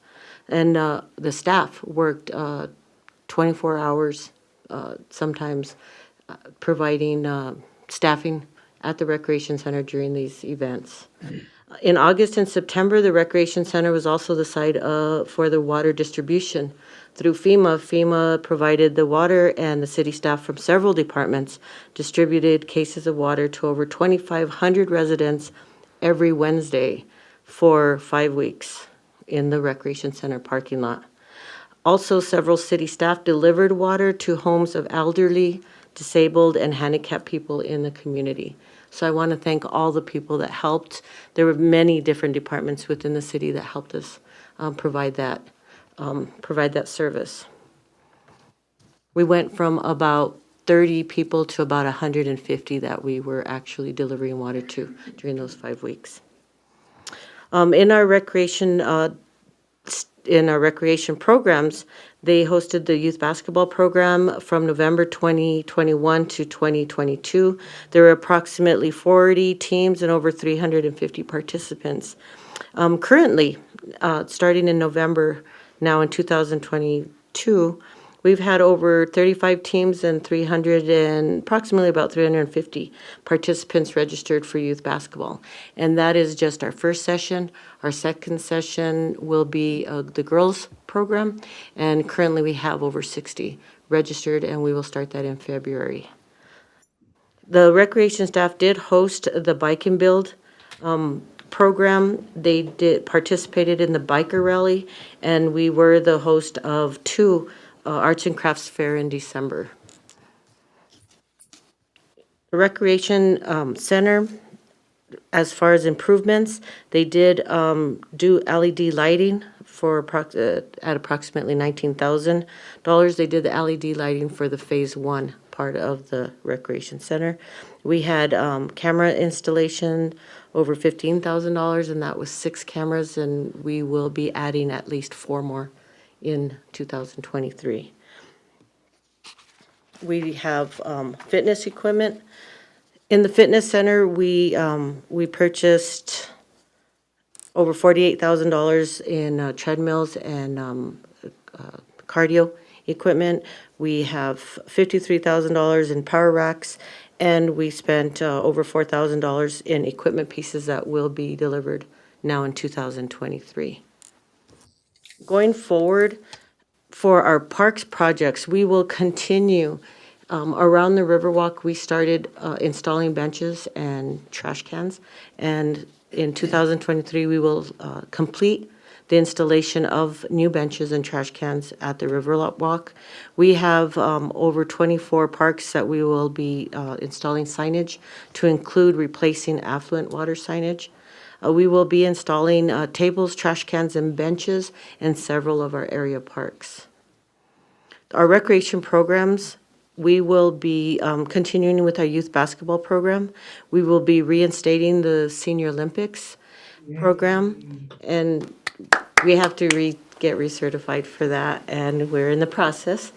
So all of you senior Olympians, it will be in the near future.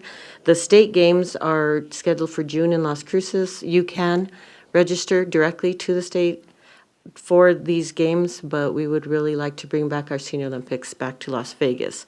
We do have some racquetball tournaments that we have scheduled for March and June, and that includes racquetball, handball, squash, and pickleball, which we will be hosting at the Recreation Center. The State Racquetball Association is really appreciative of our facility and our location, and they really want to bring these tournaments to Las Vegas, and that includes 30, 40, 50 people from outside of the community that come for the weekend and participate in these tournaments. We will be bringing back our summer day camp program, and the summer day camp includes ages 4 to 12.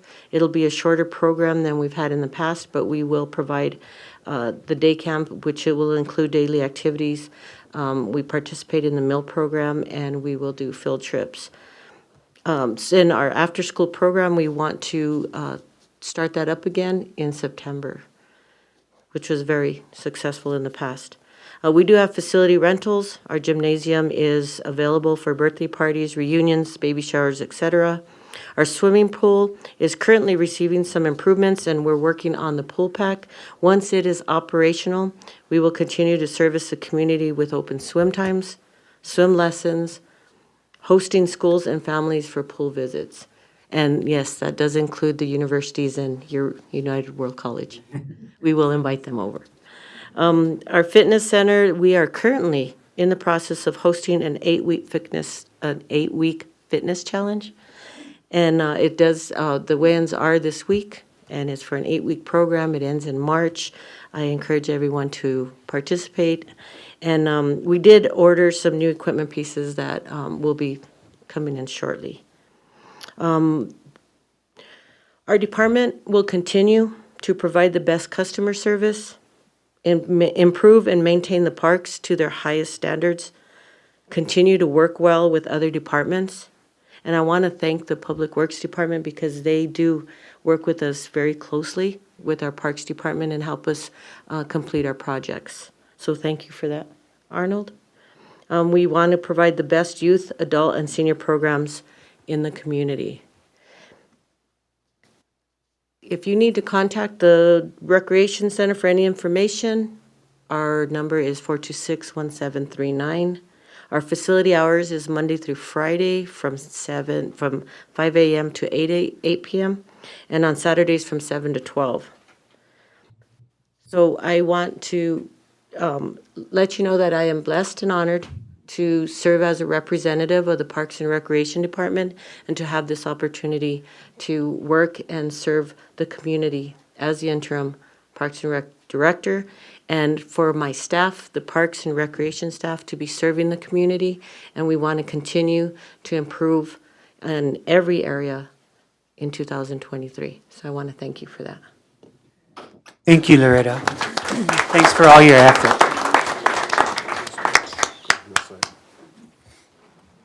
Mayor, Council, I'd like to now introduce from our Finance Department, our new Director, Tasha Ray Martinez, and our Deputy Director, Dominic Chavez. Welcome, Dominic, and welcome, Tasha. Appreciate it. Thank you. Thank you for having us. You're going to let us know that we have lots of money in the bank and that we're doing okay fiscally, right? We're doing great, and we're not going to go into that further. Thank you. First of all, I'd like to thank the entire Finance Department as well as the IT Department for all of what they do for us. It's been a long year, and we pushed through. The City of Las Vegas completed and submitted our fiscal year 22 audit, and it's been submitted to the State Auditor's Office by the December 15th deadline. We are now waiting for a release of that audit report. Currently, we are on track to meet our deadline to submit the second quarter report to the Department of Finance and Administration. Our payroll and accounts payable departments are working on their W-2s and their 1099s. And at this moment, we are set dates to meet with all departments to formulate our FY 23-24 budget. This is earlier than we've done it in many years past. And lastly, our Information Technology Department, the City of Las Vegas has completed the full system upgrade to the chambers. Still working out some of the quirks, but it's both audio and video. The City of Las Vegas is also, with their IT department, looking at purchasing our new timekeeping system for all staffing. If you have any questions or concerns, please don't hesitate to contact us, either Tasha or myself, 454-1401. Tasha Martinez is at extension 1002. My extension is 1102. I would be more than happy to answer any questions. And as always, it's been a pleasure serving you, and we look forward to doing so now in FY 23. Thank you, Dominic. You did when our finance director left, Dominic stepped in and rolled up his sleeves and got to work, and his staff, I'm sure you're appreciative of all your staff, but Dominic, thank you so much, and I can't thank you enough for all the hard work that you've done. And I think we're in good shape financially, the city is, and, which is great. And thank you for welcoming Tasha. And Tasha, welcome. If there's anything we can do to make your career better, let us know. We're always here. And I do also want to thank you, Dominic, for being, just assisting me with coming on board and showing me the ropes, and the staff being very welcoming and just knowing their job well assists me in the process. So I just want to thank our entire staff, and I want to thank you for allowing me to serve as your finance director. And if I can be of any support, please feel free to contact me, and I will assist as much as I can. Thank you so much, and welcome to the city of Las Vegas. All right. Thank you, Dominic.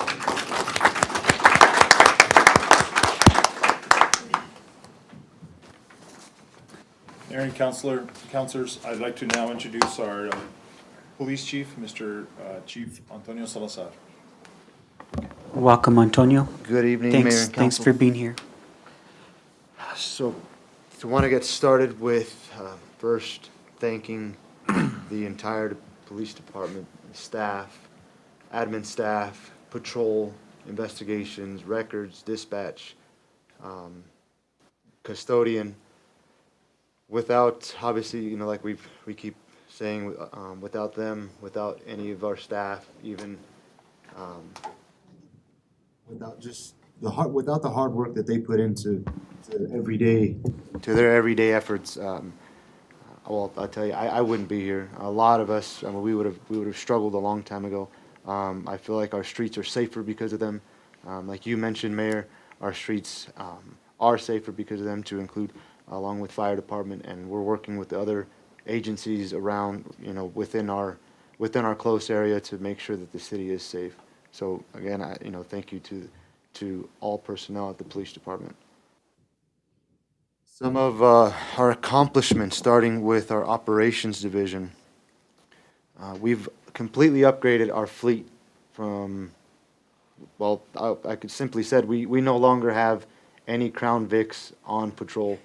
They're completely eliminated from patrol.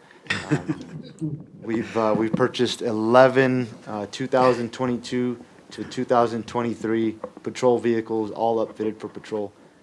So that's a very big improvement for us. That hasn't happened in quite a long time. A big purchase like that of vehicles to upgrade our fleet. I don't think it's ever happened in the whole history of Las Vegas that 11, we have an entire new fleet of vehicles. Right. It's great.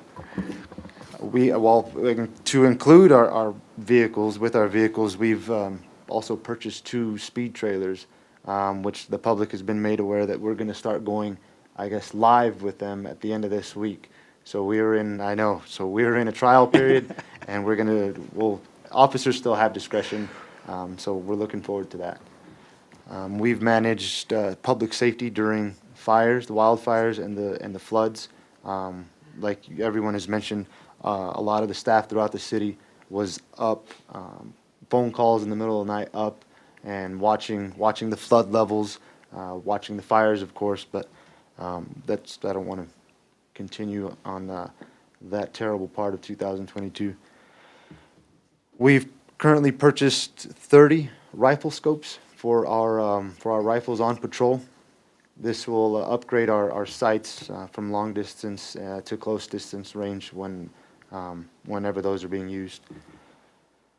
We have 42 trainings throughout the year of 2022 for advanced specialized trainings. Includes homicide trainings, from traffic enforcement trainings. It's a slew of trainings that we've completed. And I'm glad the DA, Mr. Tom Clayton, is here, because we're going to mention the Region 4 Drug Narcotics Task Force. We've closed out one of the city's largest narcotics cases in recent years. In 2022, we had seizures of over $140,000 in that one case, and over 6 pounds of narcotics were seized in this one case. And that included, we worked collaboratively with the sheriff's office and the DA's office in regard to that.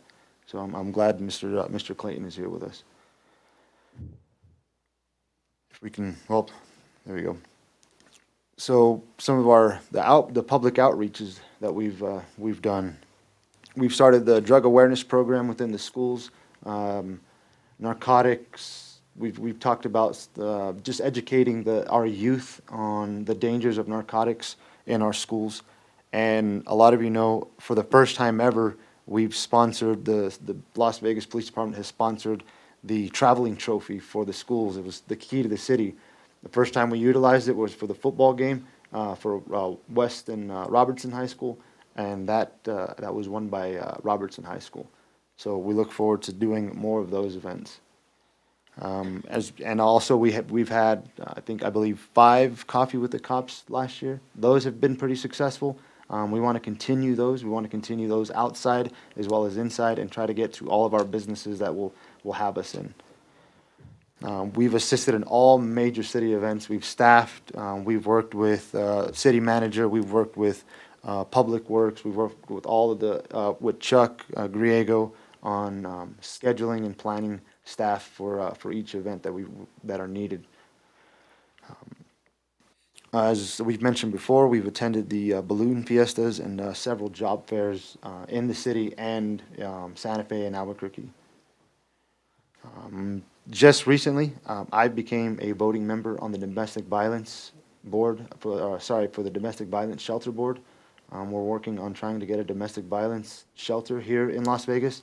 There was one a few years back, and we want to try to bring that back. So, and we had Battle of the Badges. We can skip over that.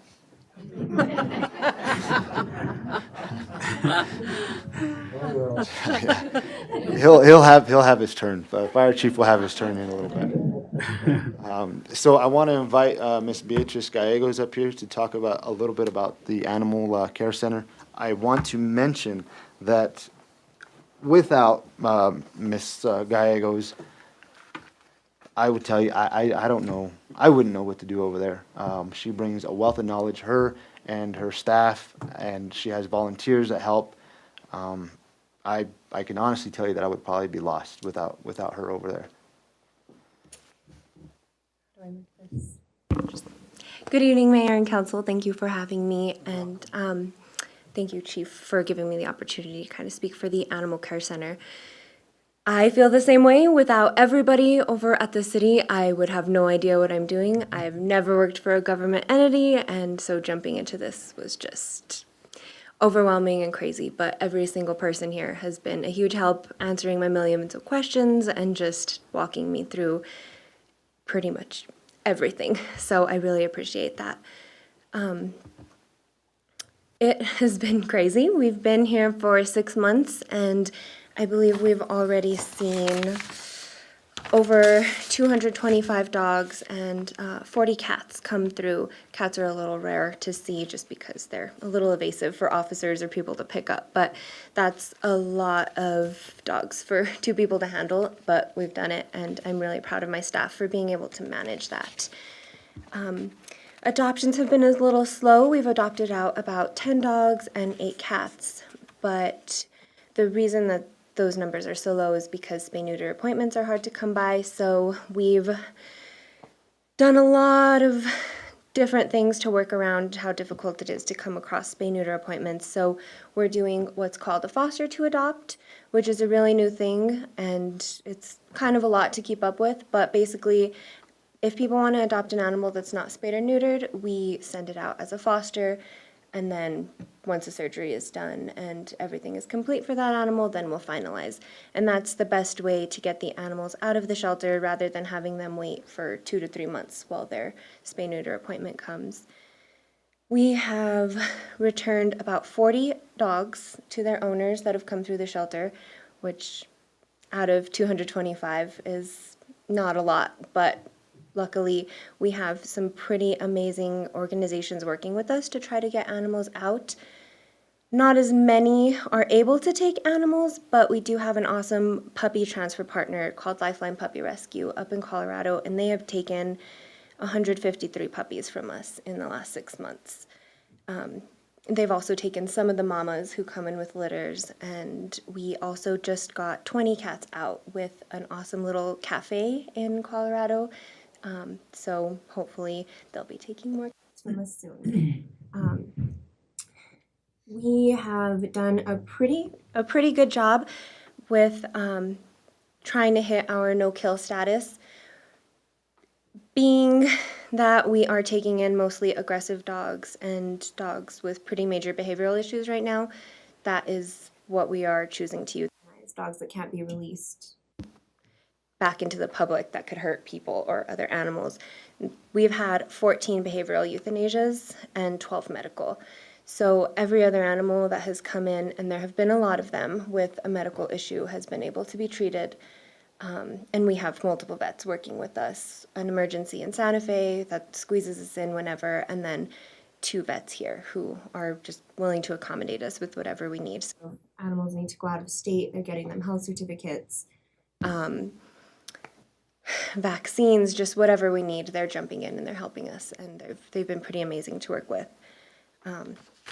We actually just got a software program that will help us keep track of all of the animals coming in, coming out,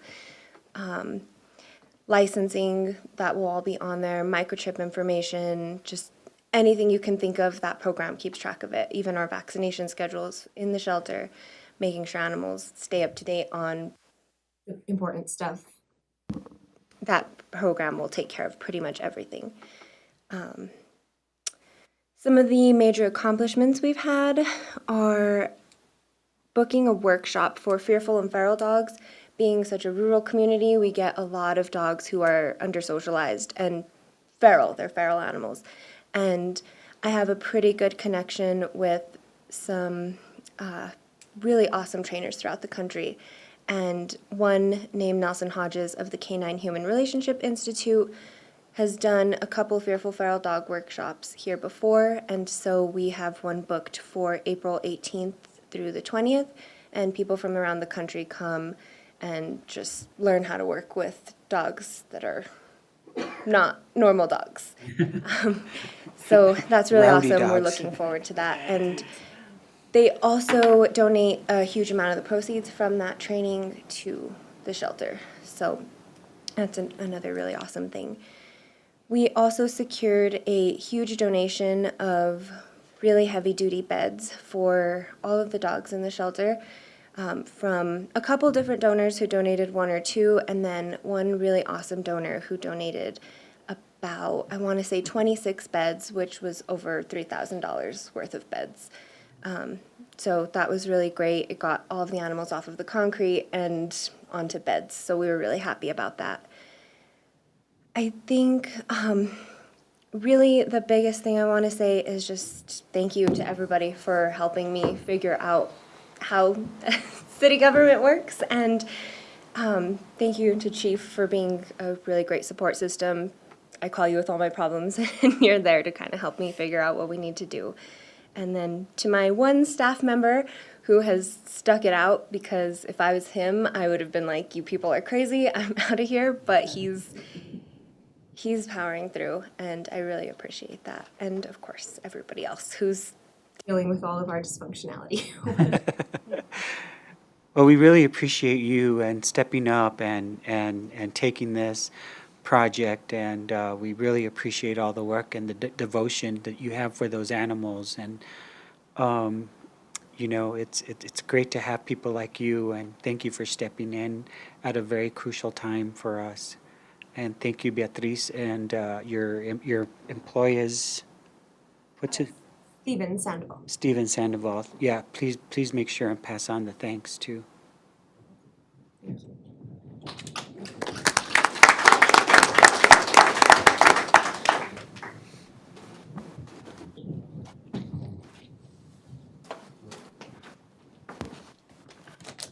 Thank you, Beatrice. So, yeah, I've been over there a couple of times to help out, and Mr. Sandoval, he's a super hard worker, and he does very well, I tried to do his job a couple of times, and I didn't, so they put me to making beds or putting the beds together. But thank you again. So just to keep going, we have, so our records, they've been working on 10 years of destruction orders, and they were finally able to complete those destruction orders last year. So that was a big accomplishment, cleared up a lot of space for our records division. Our code enforcement, one of the big properties, there's actually two big properties, big problem properties that we've had. That was the El Alto Club, and there was a property on Pecos. We cleaned those up with the help of code enforcement, Justin, Marquez, also Arnold and his staff. They've helped us. I know the city manager has been heavily involved in trying to get things done with our code enforcement stuff. But as a deputy chief, he's working well with Justin and again and trying to make these properties resolved, get them all taken care of. And then on to the next one. Oh, sorry. Oh, wait. I think it was, so some of our goals that we're looking to go to. Our goals for operations, we want to obviously staff a fully staffed department. With that, we have plans to establish a traffic division in our patrol. That will kind of consist of anywhere between 3 and 5 officers. A year with the citation money and the citation funds, they can generate over $175,000 for the police department into our budget, and for whatever. But just I want to mention that. We've brought this. There's the council, mayor, and council, and even the public is aware. We want to update our communication system. Our dispatch center. We want to make sure, and it looks in good shape. We look like we possibly, but we're working on avenues to try to get that updated. Also, everyone is aware of the shooting range. We've already kind of started designing plans to update that shooting range. There's several agencies that use that shooting range, and we want to update it. We want to put Arnold and had went out there the other day, and we're gonna make a lot better facility up there. Better structures, better targeting, everything. It's going to be a lot more comfortable for the public and other agencies to use. We're working on getting a training facility, a full-time training facility. That's in the works. We've been talking to the city, and that's in the works. We're hoping we can have one of the largest training facilities this far north. I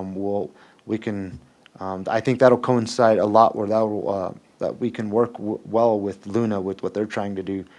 So we can work together with our training facility and what their program is starting up. So we look forward to getting that going. We want to continue our public outreach. We want to sponsor more events, more public events. We want to try to do that. Also, I know I skimmed over it last time, but we want to do more Battle of the Badges. We want to continue basketball. We want to continue softball. We want to do mush ball tournaments. Until you win one? We'll get it. I'm not sure. Sorry. This was supposed to be my time, Mr. Mayor. Badminton. We'll get it. We underestimated fire that time. I apologize. I even publicly apologize for my arrogance. But we underestimated them. But we want to continue those. And sorry. No, it's fine. It's okay. And we also want to do we have been, and I don't think it's been highlighted that much on how much we are involved in Special Olympics. We did it last year. I participated in it. There was a lot of other officers. That's the sheriff's office. Everybody kind of this far north. That we ride bikes to all the way from Vegas to Santa Fe. From there, we run to the plaza area. So we want to continue that. We want to donate. We want to try to get raise awareness for donations for Special Olympics. So we'll be hitting that pretty hard this year coming up. For our records, we want to try to digitize our record keeping system. Go paperless, completely paperless. We already halfway purchased the operating system for that. This year we'll complete that purchase, and we'll be able to have all of our old files, all of our current files in a digitized form. We'll obviously keep the papers for backup, but the PD is looking to go completely paperless whenever it comes to record keeping. And I'll speak a little bit with the Animal Care Center. We want to develop a better and I guess more efficient adoption program. We want to get more involved in the community whenever it comes to adoptions. We want to she had mentioned also, we want to do start up a trap and neuter release for feral cats. It's a program where they go out and trap feral cats, bring them back to a vet, they neuter them, release them back in, so we can kind of minimize the population on that and the overpopulation on that. We want to host low-cost microchip clinics here at the facility, and we want to continue to provide other services whenever it comes to spay and neuters to the public. So we're looking forward to doing that in 2023. Code enforcement, we're continuing to work on other problem properties. We're going to be sending out a flyer sometime in this early next month. The manager and I were talking about it to prepare for our summer months, overgrowth, things like that. So we want to try to make the public aware. We're trying to get a flyer together to get that out to the public. So that's what I have. For the 2022 that we've had. On the behalf of the on the behalf of the Las Vegas Police Department, it has been a pleasure serving our community, keeping it safe. We look forward to serving our community in 2023, keeping everybody safe. Also, if any questions, concerns, please call 425-7504, or feel free to make an appointment and come into the office and meet with me, or just come into the office. If I'm available, I'll sit down and I'll meet with you and I'll talk to you about any concerns you have. Any staff member will, any police officer can be in attendance in those meetings. So again, I appreciate it and thank you.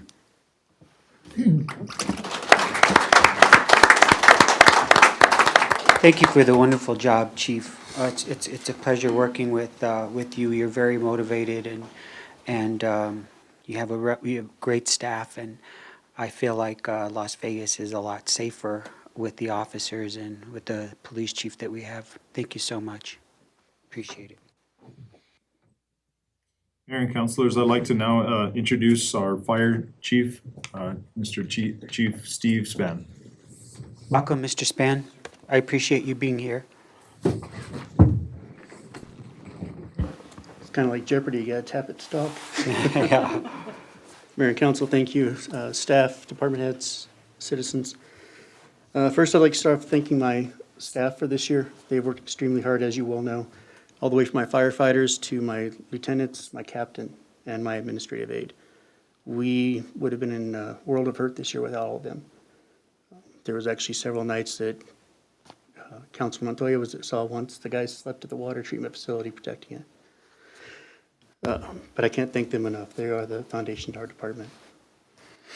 For our accomplishments for 2022, just real quick numbers for you. We ran 1,004 EMS calls and 407 fire calls. Our revenue from our permits that we initiated last year with the adoption of the new ordinance, we've collected a total of $2,950 for permits. 2,300 of that is from operational permits for businesses, with 86 issued and 600 for cannabis facilities, 4 issued. And then $50 for certificate of fitnesses. Those permits are just for companies that provide services such as sprinkler installation, items like that. That's required to make sure they are compliant with the state and all required permits and licenses before they come into our town. For inspections, once again, we had the assistance of our lieutenants and our crews. There was 124 completed last year for local businesses. In training, our crews completed a total of 3,667 hours of training. 1,432 of that was certified training, including EMS and Fire Academy training classes. We finally implemented our residential Knox box loan program, which I know we had spoken to you about last year.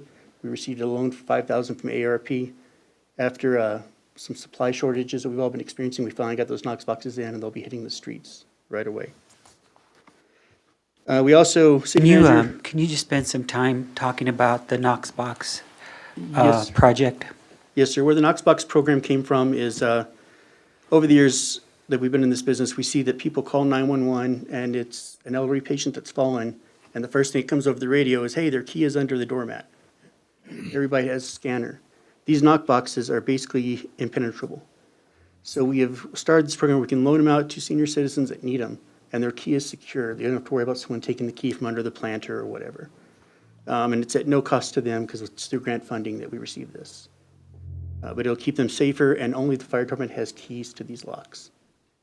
And it helps in the event that there isn't a key saved and they can't get to the door. You don't have to knock the door open or to get to them, so. We don't have to use that master key, so it saves a whole damaged doors or having to break a window or any items like that. So once again, saving them, our citizens, money. The other item is city manager. When we were coming out of the fire and going into the water crisis, he approached us and asked us to find a way to reduce water usage on fires if it was possible. We went through many resources and researching. We found the Extinguisher Extreme Aerosol Suppression Tool. Basically, in firefighter terms, it's a fire grenade. A fire what? A fire grenade, but it doesn't explode. It actually works off an aerosol system, so if it's a room and contents fire, the guys can activate this, throw it through the window, and with aerosol suppression, it'll suppress the fire by 1,000 degrees within 2 minutes, and it reduces our water usage by 80%.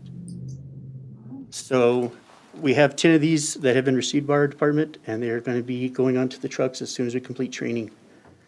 Now, if it's a full involved structure, it's not going to make a difference, but this will help save water for our water crisis in the future. The other items we have going on is we also received $244,000 from New Mexico Fire Grant to purchase a brand-new Type 5 wildland brush truck, which Captain Atencio and myself are working on the specs right now to get that ordered up, and we'll have that out hopefully by this wildland season. We also procured 10 sets of swift water rescue equipment for a total of $17,000. The crews will be going to a training that we'll be setting up this spring. We tried to do it last year, but the water levels were so low at all the other locations we could go to, it wasn't going to happen. So we'll have it done this year now. We also were chosen by the International Association of Fire Chiefs to join their Wildland Urban Interface Mentorship Program. And basically what that means is they came down already and had 2 meetings with us. They're going to evaluate our city, our surrounding area, and help us proactively make our community safer for wildland. They will also be funding to take several of our personnel to the Wildland Urban Interface International Conference in Reno this year. So that's more knowledge we could bring back. And on our behalf, they applied for a grant that we have very high odds of getting that can be used to assist with reducing the wildland fire issues in our community, such as thinning out the river walk or around our community. Wonderful. Could you let me know when that training is? Yes, sir, I definitely will. Or let all of us know? I definitely will. Yeah, because I'll have to ask for out-of-state travel on that one and maybe a slots. Kidding, sorry. Bad joke. Okay. And as upcoming events, they'll be coming out this year, IFC to help us with that wildland urban interface, and I'll also invite you to those trainings too, so you can see what they consist of. As I said, the Swiftwater certification training in early spring, and then working in conjunction with the police department that we've been talking, we're going to bring out a tactical medic certification training for department EMS personnel and PD personnel to help us prepare if there ever is a situation where they need tactical medics to go with them. As well as that, we are also initiating the application process of the PRC to certify our rescues as ambulances. It takes about a year for the process, but just to proactively be prepared to protect our community. Even though we have a contract ambulance, we need to be ready for our citizens as well. And then along with that, we are looking at funding for replacement of our aerial apparatus. Unfortunately, by NFPA regulations, after 20 years, we cannot use them anymore, so we're going to start looking for funding to get newer ones. And that'll help lower ISO ratings as well and help insurance premiums. And then we're still constantly working on the MOU with San Miguel County for emergency response and training, because that's going to be fundamental when we get this training facility going. And we'll find the money somehow. If I have to go get a Salvation Army bell and a little bucket, we'll get that funding. And that'll be a regional training facility that'll bring training to our citizens, as well as heads and beds and all the good stuff for our town. Other than that, if you have any questions, feel free to contact me at 425-6321. It's been an honor and a pleasure serving as your fire chief and leading such an amazing group of firefighters. Thank you once again. I know I recognized you earlier and all the firefighters, but you really did keep our city safe and during that terrible time. And thank God you didn't have to use any flooding rescue stuff. You know, hopefully that won't happen again. But thank you for everything, and thank you to all your firefighters. Can I have one more thing, sir? Yes. I also want to thank my crew for an excellent basketball game this year.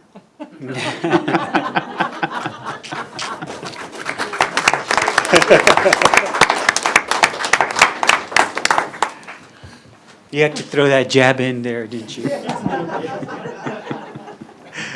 Welcome, Darlene. Mayor and councilors, I'd like to introduce our Human Resource Director, Mrs. Darlene Arguera. Happy birthday. Thank you. Good evening, Mayor and Council. Thank you for having me. Thank you for being here, Darlene. Appreciate you. Thank you. Thank you, Ms. Maria, for embarrassing me. I appreciate that. So first and foremost, I'd like to start by thanking and recognizing my staff. We have Marcia Ludi, our administrative assistant, Desiree Ortiz, our personnel officer and our risk manager, Consuelo Gallegos, our benefits coordinator, and Adrian Jaramillo, our safety officer.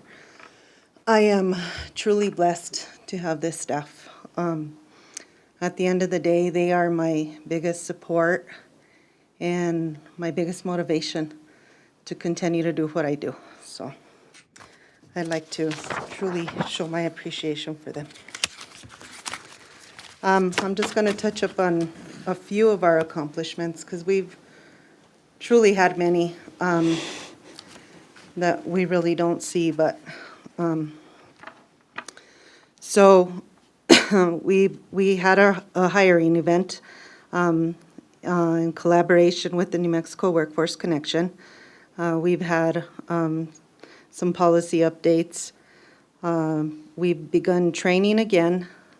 After COVID, it was a struggle and it was a rough time, and so training stopped and stuff like that. But we're trying to get back into the groove of all that. We had a successful summer youth program. So every year we hire about 50 to 60 summer youth, and it's always a successful event. One of our bigger accomplishments was our union negotiation completions. We have 3 bargaining units within the city of Las Vegas. And so through stress and blood and sweat and tears, we accomplished a lot. Some of our goals for 2023 are to hold more hiring events, increase our minimum wage. Currently, we are working with the finance department to get minimum wage increases and get a pay plan in place. Get everybody where they need to be.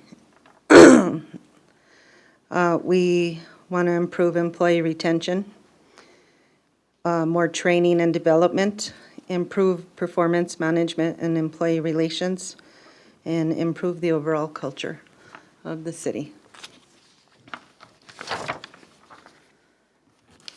So as I mentioned before, we have 3 bargaining units. We have the American Federation of State, County, and Municipal Employees, also known as AFSCME, the Las Vegas Police Officers Association, and the Internal Association of Firefighters. All 3 are scheduled to begin negotiations by the end of this month. So we'll be going back at that. Currently, we have 58 vacancies. I know that's kind of a scary number, but on a positive note, we started the year off with an increase of applications. So we have seen that coming in. We are going to be holding another hiring event now in February. And so we want to try to kind of keep that going as much as possible. So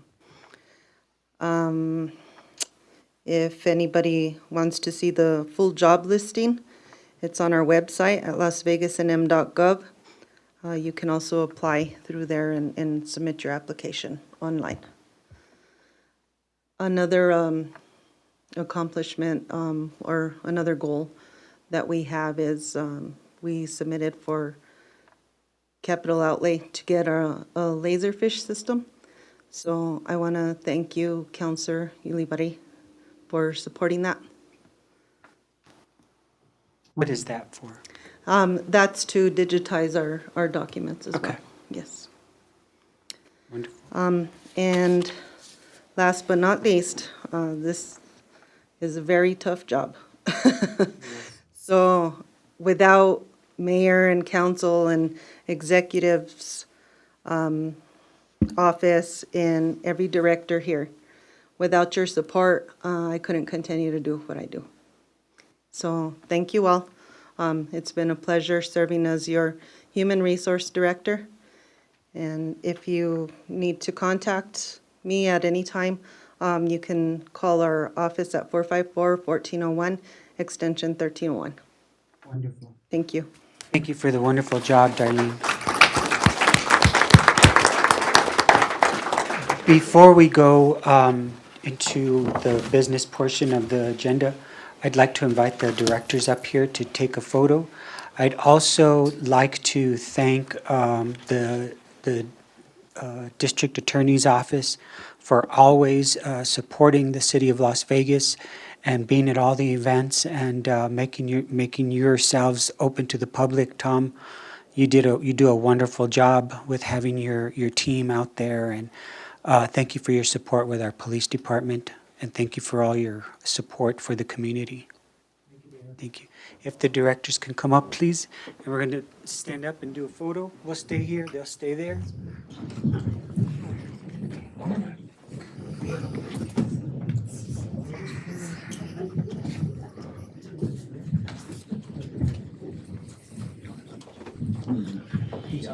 This is the winning team. Come on.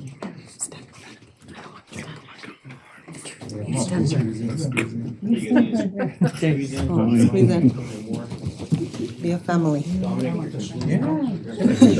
Hey, you need to come up here too. We can do like a little gangster Neil if you want. Screw right there. Can you see? Everybody say tequila. Tequila! Are you sucking your stomach in, Arnold? A lot. All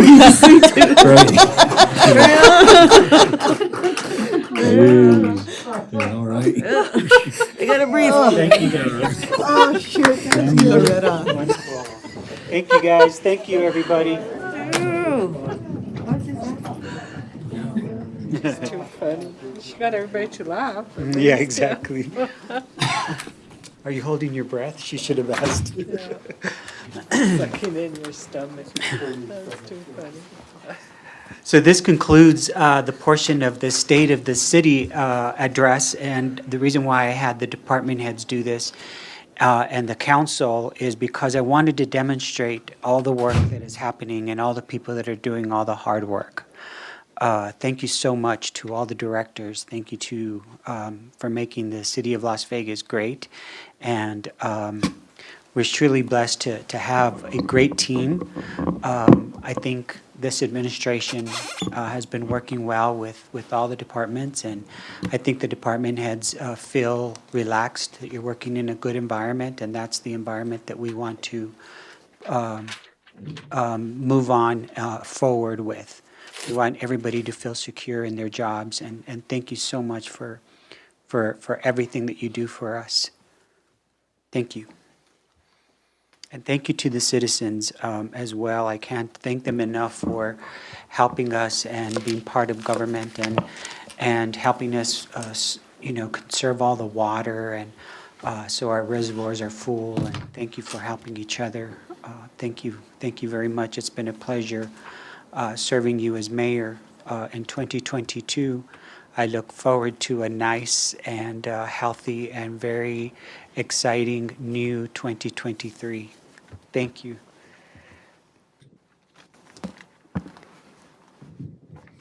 I'd also like to recognize the people who serve on the committees and the boards for the different committees and the boards that we have for the city. They do it out of their spare time, and thank you so much, out of their own time, I should say. And I appreciate everybody sitting on the boards and commissions as well. And if I forgot anybody, I apologize. So, next order of business, Madam. Thank you, Mr. Mayor. Next order is business items. We have one business item this evening. Request approval of addendum number 2 to contract 3710-21 with DAG Enterprises of New Mexico LLC to provide diesel maintenance and repair for the City of Las Vegas diesel fleet. We have our Utilities Director, Maria Gilroy. Mr. Mayor, I'd like to make a motion to approve addendum number 2. Second. There's a motion on the floor by Mr. Romero, second by Ms. Casey. Roll call, please. Mr. Mayor. Mr. Montoya. Mayor and Council, if you'll indulge me. Mr. City Manager, a year ago, I brought up this issue about contracts, RFPs, and MOUs. And I believe that we've had some MOUs that have expired and have come before Mayor and Council, and we've approved them. And my understanding and clarification from the state level is that when a contract expires, it is done with and can no longer be extended through addendums, and work must be stopped. When a contract is awarded through an RFP, it is awarded for only 1 year with an option of a 3-year addendum for a total of 4 years, provided that the city does the amendment within the reasonable time frame before the original contract or previous addendum expires. So I think we've let some slide through, and I think we've let it, when we do approve a 4-year contract, and then we're on the 1st year or 2nd year and they have expired, I mean, that we're doing that wrong, and I think we need to correct that. And I know that contracts like, I believe, the Chamber of Commerce, maybe even Main Street and the towers, MOU or contract with the state at the airport, Samaritan House, other contracts that have come before us, I believe have expired, and we're renewing them, and we shouldn't be renewing them without putting them out for RFP. And we shouldn't be placing any contract on the agenda that has expired, to tell you the truth. So I would expect that every director in its department be responsible for their own contracts. I know the mayor had asked 2 years ago that our city attorney review all contracts, MOUs, and RFPs. And our previous attorney did so many of them. And then we have no one assigned to that. So I don't know if you need to assign somebody to that, or each director, prospective director on their departments need to do some kind of a worksheet or follow up on them and make sure that they don't expire. Because I know this last week I was confronted with one that was expired back in 2016, 2014. So we need to be real careful with what we're doing with this, so we'll stay within the law, and so that we can move forward. And it's up to the director, whomever is running that MOU. If they're under your belt, Mr. City Manager, then you gotta make sure that they're not expired before they come to us. Thank you, Mr. Mayor. Thank you. Mr. Mayor, just for clarification on this contract, I did see that it hasn't expired, so we're good on this one, right? I mean, I know where Councilor Montoya is coming from, but just for the record, so Correct. people out there It's not expired. understand, so, That's why we wanted to bring it today, was so we could have it before it expires. thank you, Mr. Please Mayor. call for the vote. Counselor Casey? Yes. Counselor Olivari? Yes. Counselor Montoya? Yes. Counselor Romero? Yes. Have a motion by Counselor Romero, a second by Counselor Casey. Thank you, Mr. Mayor. Motion carries. Thank you. I'll entertain a motion to adjourn or for executive session. Mr. Mayor, I move we adjourn. There's a motion on the floor to adjourn. All in favor? Meeting's adjourned. Thank you so much, everybody.